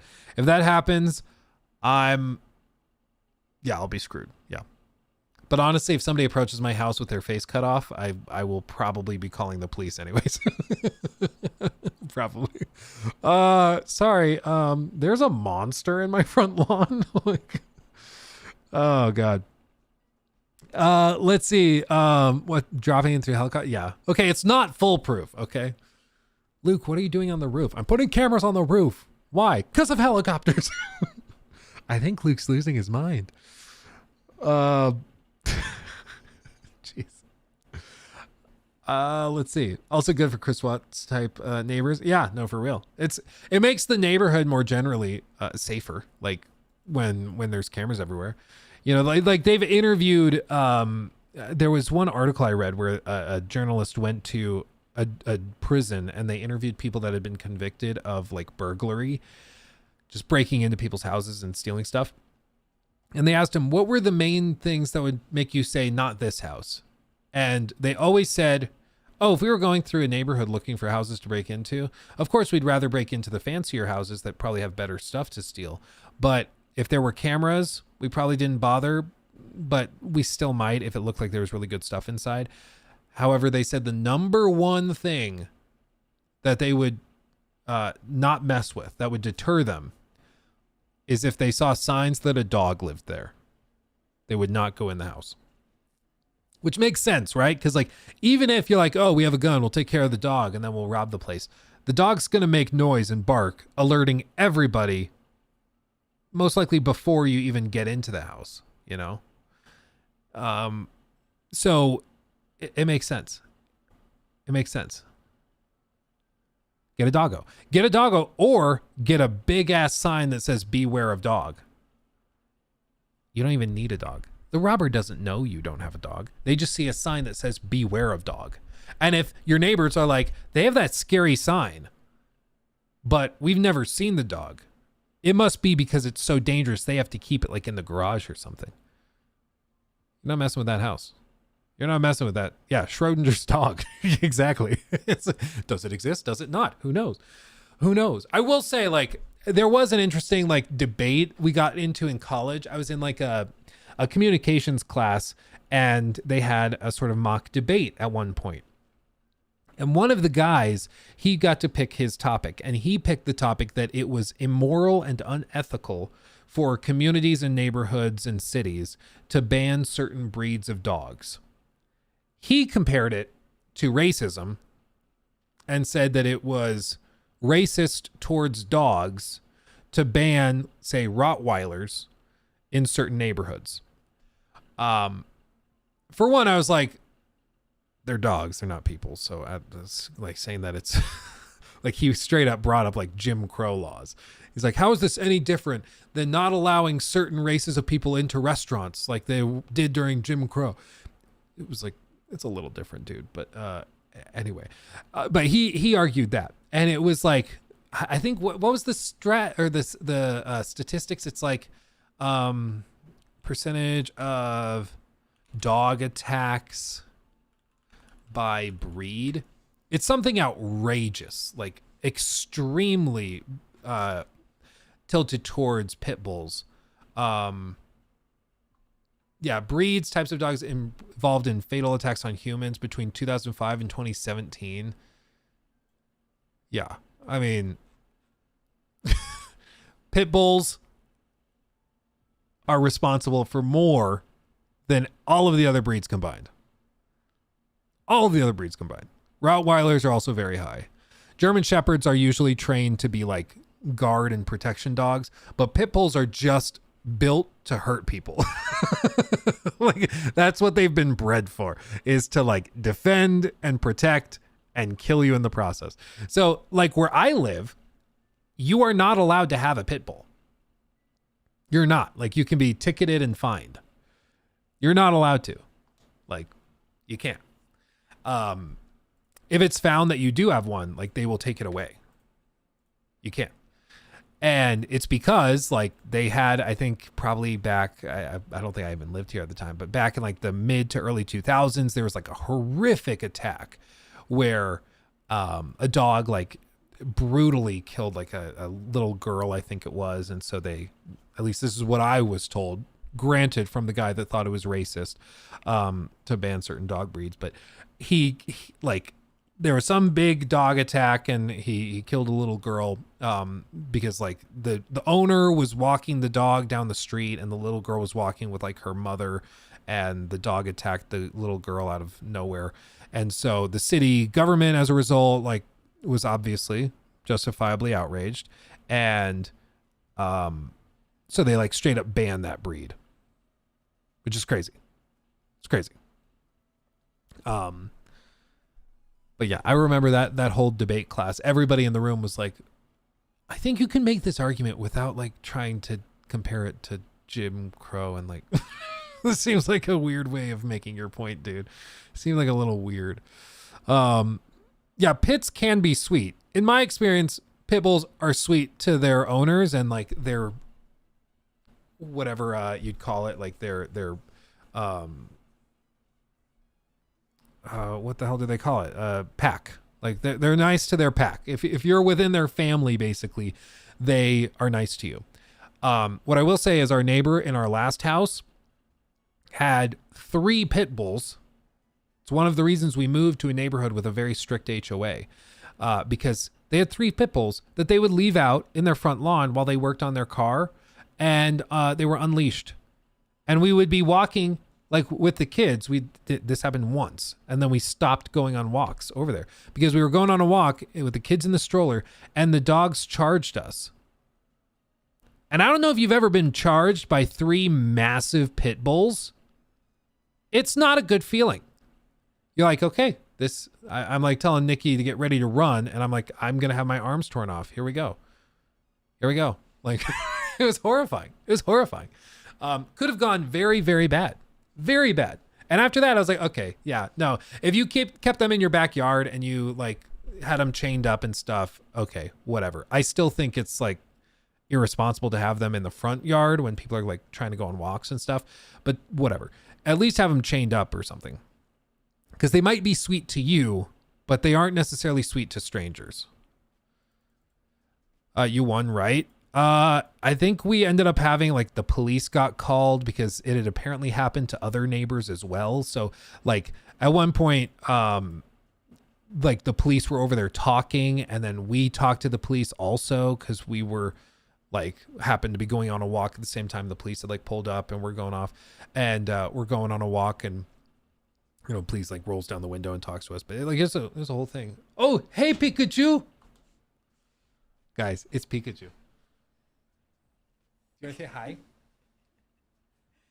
Oh, hello Pikachu. Oh, he has his ears too. Hi, those little cheeks. How are you? Did you go outside? No. We I only got Mama half the shovel? driveway done. When I saw the ring alert, I was like, you're brave. Because it took me a while to shovel it yesterday. I got half of it. But his cheeks were getting really cold. Yeah. No, they're not. I'm fine. It's a mittens. You match Pikachu. We got inside. I had him in the carrier and I put him down and he just went. Oh, put his head so down. tired. So tired. Blacky's really upset to be back inside. Oh, He yeah. really wants to go back out. This is Gooby. This is my Gooby guy. Go make some lunch. Okay. It's lovely seeing you. I'm very interested in the fans. I feel like he likes me. He loves his mama. Orion! Orion! You come here? Yeah! Okay. Okay. Much love. You want a salad or soup or anything for lunch? Oh yeah, that'd be good. Chicken noodle or butternut squash? Butternut. Yeah. Love that butternut squash. Love it. Okay. Ranger. Be careful. Those things are contagious, I'll tell you what.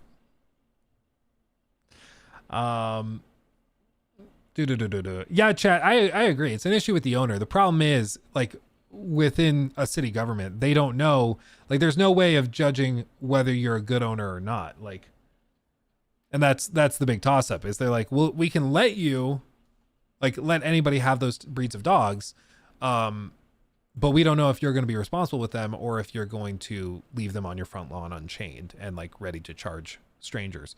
So I understand if people, like, the great thing about the US though is, like, if one city bans pit bulls, you can just live in another city if you want. And like, that's the thing, where we used to live, you can go there and own a pit bull, leave it in your front lawn unchained, and that's your free right to do so. But as a result, it's turned the whole neighborhood slowly into that kind of community where people have pit bulls and like scary dogs and stuff just out. And because the dogs are out front and there's girl dogs in there, all of the lawns started dying, and it started to drive property values down. So like, the community, gets the benefit of the freedom, but they also can suffer the consequences of the abuse of that freedom too.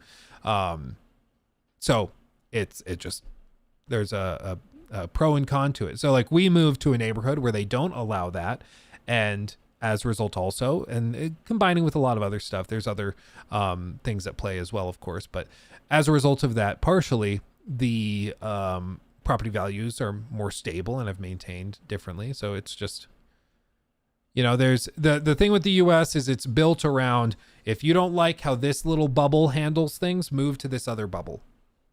And, you know, you'll find a bubble that works with you and how you like to do things. And so for us, having kids, living in a community that was like that, my freedom and that free approach towards everything, you know, not just that. I've already told you guys, we used to live in a neighborhood where like there were no limitations on parking, like different vehicles. So like straight up in the town, like let's just say this is the road. Okay, it goes over here, and then this is the road, and then it goes over here. There was a guy that had, like, you know, work trucks are one thing. If you have work trucks parked on the side of the road, okay, whatever. It's work trucks, like you got big pickups and stuff, whatever.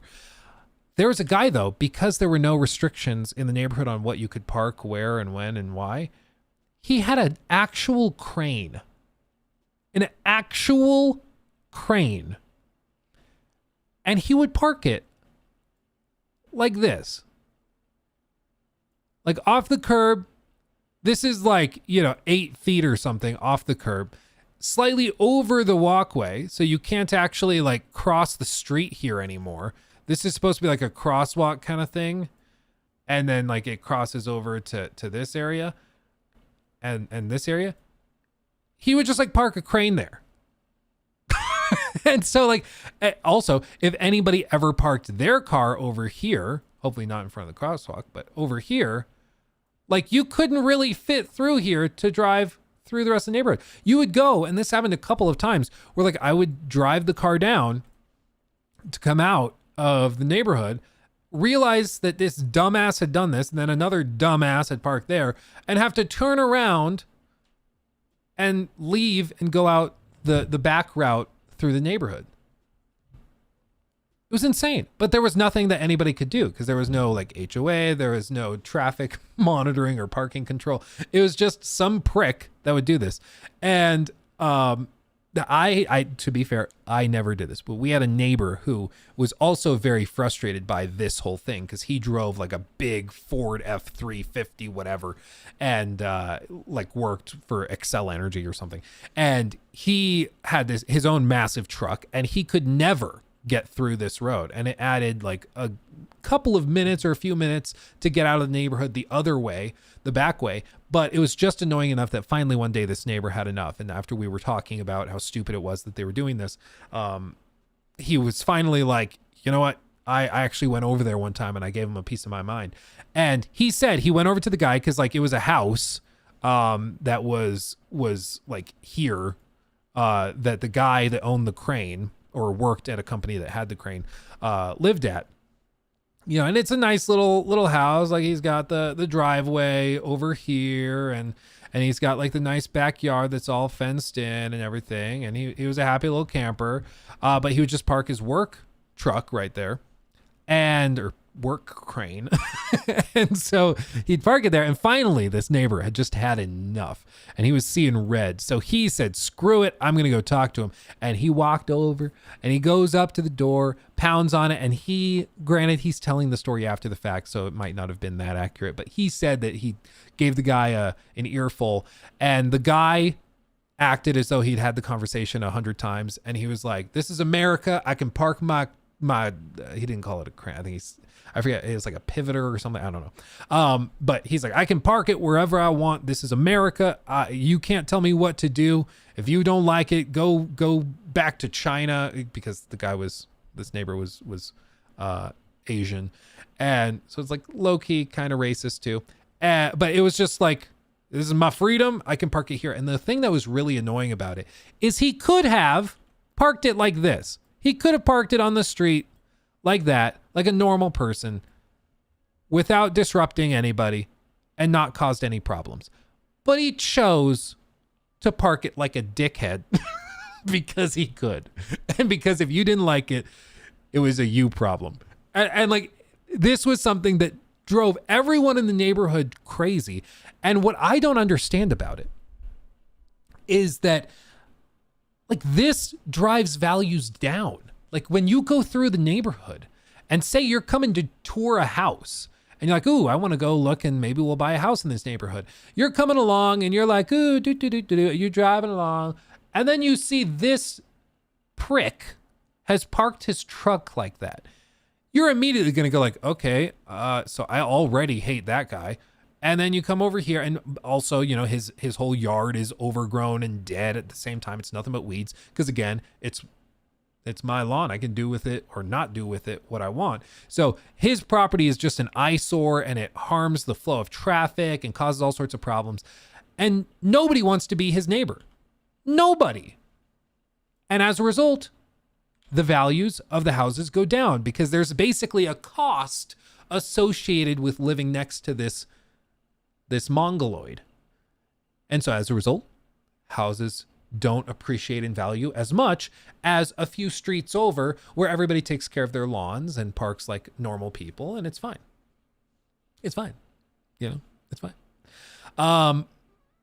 So you guys are outrageous. The Bob Ross of MS Paint. So it's just dumb. So this is why, like, for where we live now, we went to a neighborhood where, granted, there is an HOA. There are downsides to HOAs, like having to pay very high monthly premiums to the HOA for them to maintain, like, the plowing the streets and to pay for maintenance on the communal parks and stuff and things like that. But the benefit of it is that the HOA, when you move into the neighborhood, you sign a piece of paperwork agreeing to the terms of it and everything, and they come in, and if you were to do this, you get fined. He gets slapped with a big old fine every day he does it. Because when he bought the house, he agreed to abide by the rules of the HOA, the homeowners association, and he gets screwed. And so if he decides to still keep parking like this, every week he's going to pay like $100. And eventually he probably just says, screw it, I'll park it like a human being and stop pissing off my neighbors just because I can. And so there's the downside to the HOA, but there's also the upside that it keeps people like this in their lane and prevents them from screwing everything up for everybody else, because that's basically what it would do. These poor neighbors that lived in these houses over here, they didn't do anything wrong. They bought their house maybe even before this guy turned into a little demon, and now they are suffering because they happen to live next to this jerk. And so they didn't do anything wrong, but they have to live next to this prick, and it just is what it is. You know, so all of that to say, HOAs are okay. That's the end of my rant. I know it's easy to bash them, but I think after you've lived next to a demon neighbor, you learn to appreciate them. Corey, also, thank you for the 2. Appreciate you, my friend. I don't know how the police didn't get involved. It's a hazard. I mean, I would agree, but to be fair, this particular town had a single officer assigned to the role was called code enforcement, and you could always tell because there was one SUV that the police used for code enforcement, and they would drive around, and like if you were parked in front of like a fire hydrant, they would give you a ticket and stuff like that. But there was one officer assigned to it, and he also worked like 3 or 4 other jobs and was like the guy that stayed behind the desk at the police station. There were like maybe 5 people that worked in the police station. So tiny police station, and they just didn't have the capacity for it. And the city government built it out in that way very specifically because they didn't want to become like the big city. They didn't want that because a lot of the people that ran the city government were like that guy.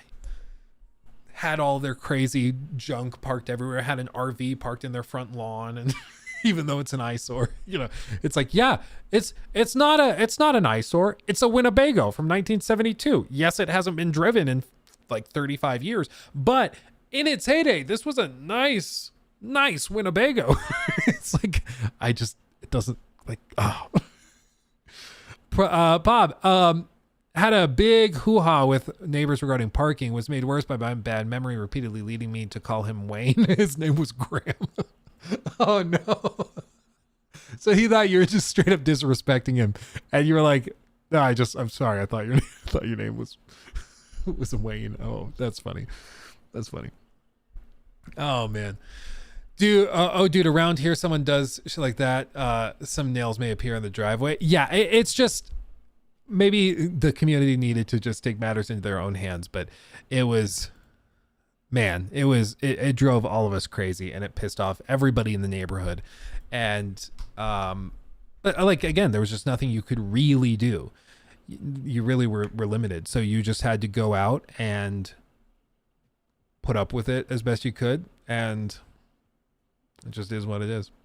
Just call the fire department. Surely blocking a fire hydrant on if it's on the corner. Yeah, well, like if there were a fire hydrant, we could have done that. Absolutely. Because if you don't know, if there's ever a fire and the fire department needs to get to the fire hydrant, your car is getting destroyed. They will plow you off the road, tow it away, and give you all sorts of fines and stuff. Because you could literally cause people to like die because you happen to park in front of the fire hydrant just cause. Like it's not even funny. I know it might save you 30 seconds of walking to park a little bit closer and park in front of the fire hydrant, but that's the difference between them putting out the fire 30 seconds sooner or later, and that could be somebody's life. You know, you don't mess with it. So like one of my in-laws, he used to work as a firefighter, or volunteer technically, I guess, as a firefighter.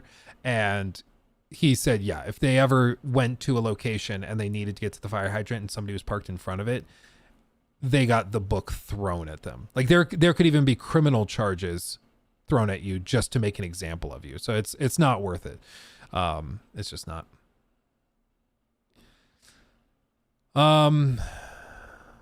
Yeah, absolutely. With that said, too, be a good person. Take your shopping carts back to the corral too. There was actually, I forgot where I saw it. But there was a study done also on what's called the shopping cart theory. And it's really simple. It's really, really simple. But basically, shopping cart theory states that the decision to return a shopping cart to its designated spot after use is a litmus test of a person's moral character and capacity for self-governance. And what's funny is that they've done research on different like communities and whether or not they're likely to return their shopping carts, and then they can compare it to like relative crime rates in that area, or political affiliations or religious affiliations in those areas, to basically try to associate the two. Because you think about it, like you go shopping, you get the shopping cart, you go do your bits and bops, and then you go back to your car, and you have the option of either just kind of shoving it up onto the side of the parking spot, or if it's on like a little curb, you shove it up on the curb, and then you hop in your car and you go. You're almost certainly not going to get punished for doing that. There's no like law against it as far as I'm aware. And all you're really doing, like, you're saving yourself time to not have to walk it all the way to the cart corral and put it in there and then walk all the way back to your car. However, we all know that we agree that's what you should do. Yeah, cart narcs. Yeah, that's a whole thing. The guy that goes around and puts like little magnetized flags on people's cars if they try to leave without putting their cart away. Yeah, it's a crazy thing. But it makes sense, right? It makes sense that that's something that could be a test of how somebody behaves. Apparently, the other thing is how you treat waiters and like wait staff. That's a really good indicator. Really, really good indicator. Like one of my old bosses, he said that they were going to hire a guy and they took him out to like get to know him over lunch. And they said he was just an irredeemable a-hole to the waiter and just didn't even realize he was being a prick to the waiter. Just didn't even realize. And he didn't get the job as a result. Because they're like, if that's what you're treating people like when you know that we're watching you, imagine how he treats people like clients when he doesn't think he's being watched. Like, it's got to be horrifyingly bad. And so that's the other giveaway. Anyway, shifting gears. Let's shift a little. Okay. Let's do this. Let's see. Okay.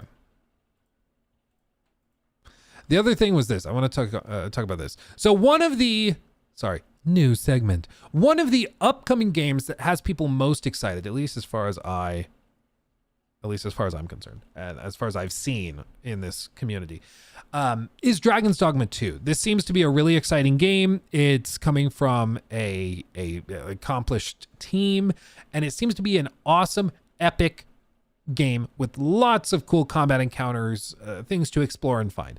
And one of the most interesting things that's been revealed recently was something called the Loving Sphinx. In case you haven't seen this, I'm going to let the game director describe it because it's kind of crazy. So let's just hear what he has to say. This is your choice. The greatest worth your eyes describe.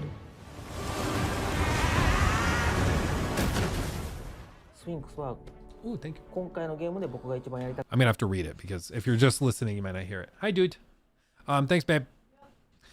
The Sphinx was one of the monsters I most wanted to add to the game. The Sphinx is all about riddles, right? Yep, makes sense. Is this safe for work? I think it is. I wanted players to solve the Sphinx's riddles, but through action, since this is an action game. Really simple premise, right? Really simple premise. We came up with lots of ideas for riddles solved through the action gameplay. So again, it's not just trying to solve something through a dialogue option, it's solving it through the actual behavior of the character. I hope players look forward to getting to do just that. Let's see. It's really something unique. It's detailed facial expressions when you're solving a riddle, for example. And it's a little scary. When you're talking to it and decide on an answer. I read the subtitles way faster than they talk. It takes a look at the player and I'm like, are you really sure? So this is actually not as useful as I was gonna hope it is. So let me just look up the breakdown of exactly how the Sphinx works. Okay, so how they describe it is okay. Okay, so the Sphinx is a monster that's well hidden in the world of Dragon's Dogma 2, and it lives in isolation. Game director Hideaki Itsuno himself believes that many players will beat the game without ever even encountering it. For those that do discover the Sphinx's hideout, however, they'll find an encounter that's very different from your standard boss fight. It has a very special role in Dragon's Dogma 2, assuming that you're able to find it in the first place. Behind the Sphinx are 5 treasure chests, each one tied to a particular riddle that you must solve before being able to claim the contents of it. In my demo, I only got a chance to attempt to solve one, the riddle of eyes. Ooh. Of course, these are not just simple question and answer response type puzzles. As Itsuno-san puts it, this is an action game, so the riddles need to be solved through action as well. The riddle of the eyes was simple. Our eyes, I guess this is technically from a preview, so they don't consider it super spoilery, but I guess be warned. Our eyes are our allies, yet oft do they betray. For eyes tell lies, so I advise, and thence do lead astray. You're then told to venture forth into a cave and bring back the item which is of the greatest value. As you explore the dangerous cave filled with goblins, trapdoors, and even a lumbering ogre awaiting you, if you fall into one of those trapdoors, you'll find many treasure chests, some well hidden, others in plain sight, all with items of various worth. Your goal is to find the item that satisfies the conditions of the riddle and then bring it back to the Sphinx. The big catch is that you only get one shot at each riddle. If you bring back an item to the Sphinx that is not the one that they're looking for, you will lock yourself out of that riddle's reward. So you will need to really make sure that you're not being fooled by one of the tricky words of the Sphinx, which is really, really interesting, really novel. I do think this is what could be interesting is like if they find a way to fix this so you can't just look up a guide, that could be cool. But I don't know how else I mean, maybe they just embrace it. Maybe they're like, yeah, you can look up a guide and it'll tell you the answer, but we're going to hope that players don't do that. Maybe that's the way to do it. I don't know. Of course, if you're not one for riddles, there's another more straightforward way to deal with the Sphinx. You could simply choose violence. That said, the Sphinx isn't exactly the kind of monster you'll beat by haphazardly attacking it. Saying too much here will ruin the fun, so we'll just say that it's possible to fight it. You can fight it depending on your choices. Defeating the Sphinx is a riddle in itself. We wanted to make the very question of whether it could be defeated or even fought into a mystery, and we'd like that to be a part of the fun players have dealing with the Sphinx and its riddles. Players will need to find the Sphinx in the first place if they can. The journey to finding it might actually be the biggest mystery of all. Interesting. I wonder if this is going to be something where it's like to find it, you have to do the weird arbitrary stuff where it's like, okay, you have to take this item, put it on this pedestal, run around here, collect these items, do this, do that. It's like when my buddy Corey was telling me about what he did to get the WoW, I think it was the Otter mount. Yeah. This was outrageous. Like, to get this mount, he grinded for hours and hours and hours to get this. But just like, listen to the kind of stuff you had to do. This is considered an in-game secret, okay? That's what it's considered to be. To me, this sounds outrageous, okay? So you need to obtain the aquatic shades, the toy used to uncover the next part of the secret. It's a guaranteed drop from the immaculate sack of swag treasures, the best bag purchase from the great swag by a cave in the southeastern portion of this plain area. It costs 1 gold coin of Isles, which can be very rarely fished, or exchanged for 5 silver coins, which are exchanged for 15 coppers. So you need to get all this coin to be able to get it.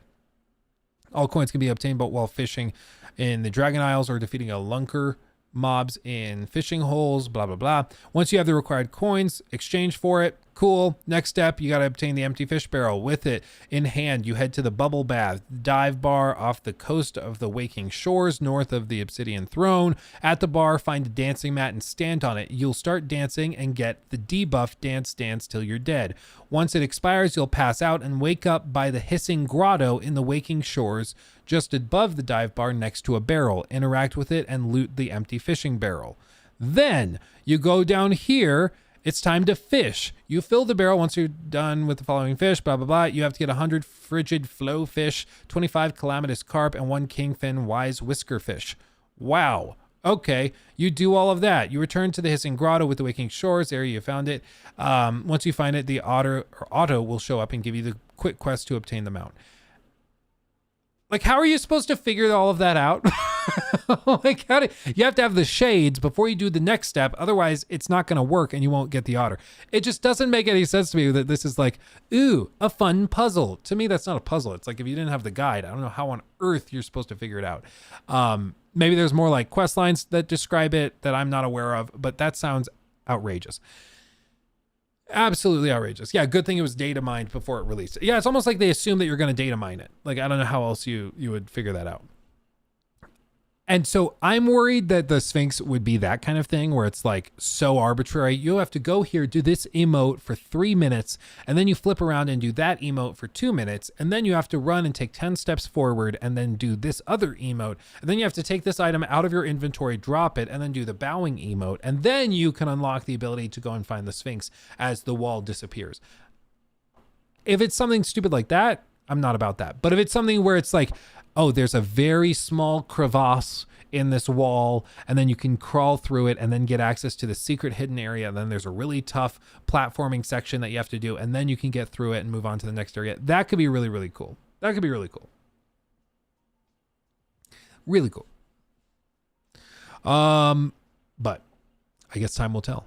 Time will tell. You better believe if I'm able to get a review code or something, I'm going to spend way too much time trying to find the Sphinx. Or I'll email them and then pretend like I figured it out myself. No, let's be honest. I don't think that would help. I don't think they'd tell you anyways. Yeah, when is the release date for Dragon's Dogma 2?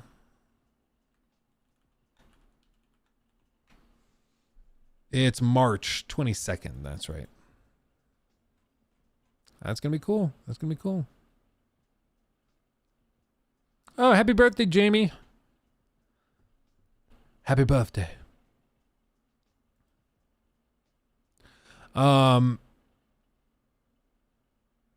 Hell, it's like Jedi Survivor where you see the droids doing a painting, which is really funny. Sounds just like up, down, left, right. Yeah, maybe it's something like that. Hopefully not. Scott, good to see you. Hey, Luke, sending love from Korea. Love your content and commentary. Keep up the fantastic work. Thank you, my friend. Appreciate you. Thank you. Fun. I'm doing good. There will be lots of videos on how to find and beat the Sphinx on YouTube long before the game even releases, like every time. I'll just reach out to Jor Raptor. He'll probably have a guide or two on it. Yeah. Lord Farquaad, the only hero. Shrek no. That's an amazing name. Have a good night, my friend. Have a good night. So yeah, I'm excited for Dragon's Dogma 2. That's a game where initially I was like, yeah, it'll probably be pretty good. I'm actually more and more intrigued by it as time goes by. Okay. I think that's good. Okay.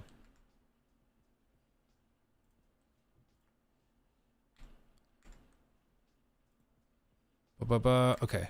That just got approved. Okay. So, fam, I've got to launch this video thing. I've got to do this. So I'm going to publish a video on the main channel. It's about to go up. It's on The Last of Us Part 2 and everything that went down with that. So go check that out. We're going to post that up. I will be back streaming Wednesday. So we'll be back for that. It's going to be awesome. And I will investigate the Xbox showcase, see if I can possibly make that work on Friday, but time will tell. If not, it probably just means we'll stream on like Thursday or something like that. So it'll be good. But yeah, I will run and do this. Head over to the main channel. You should see the video go up in just a couple of minutes. So go check that out. Much love to everybody. I love you all. You all are wonderful. You're fantastic. Stay safe. Thanks for hanging out with me on this cold, blistery day. And I will see you soon in the next stream or video, whatever comes first. Much love. I'll see you soon. Hugs and kisses. Bye-bye.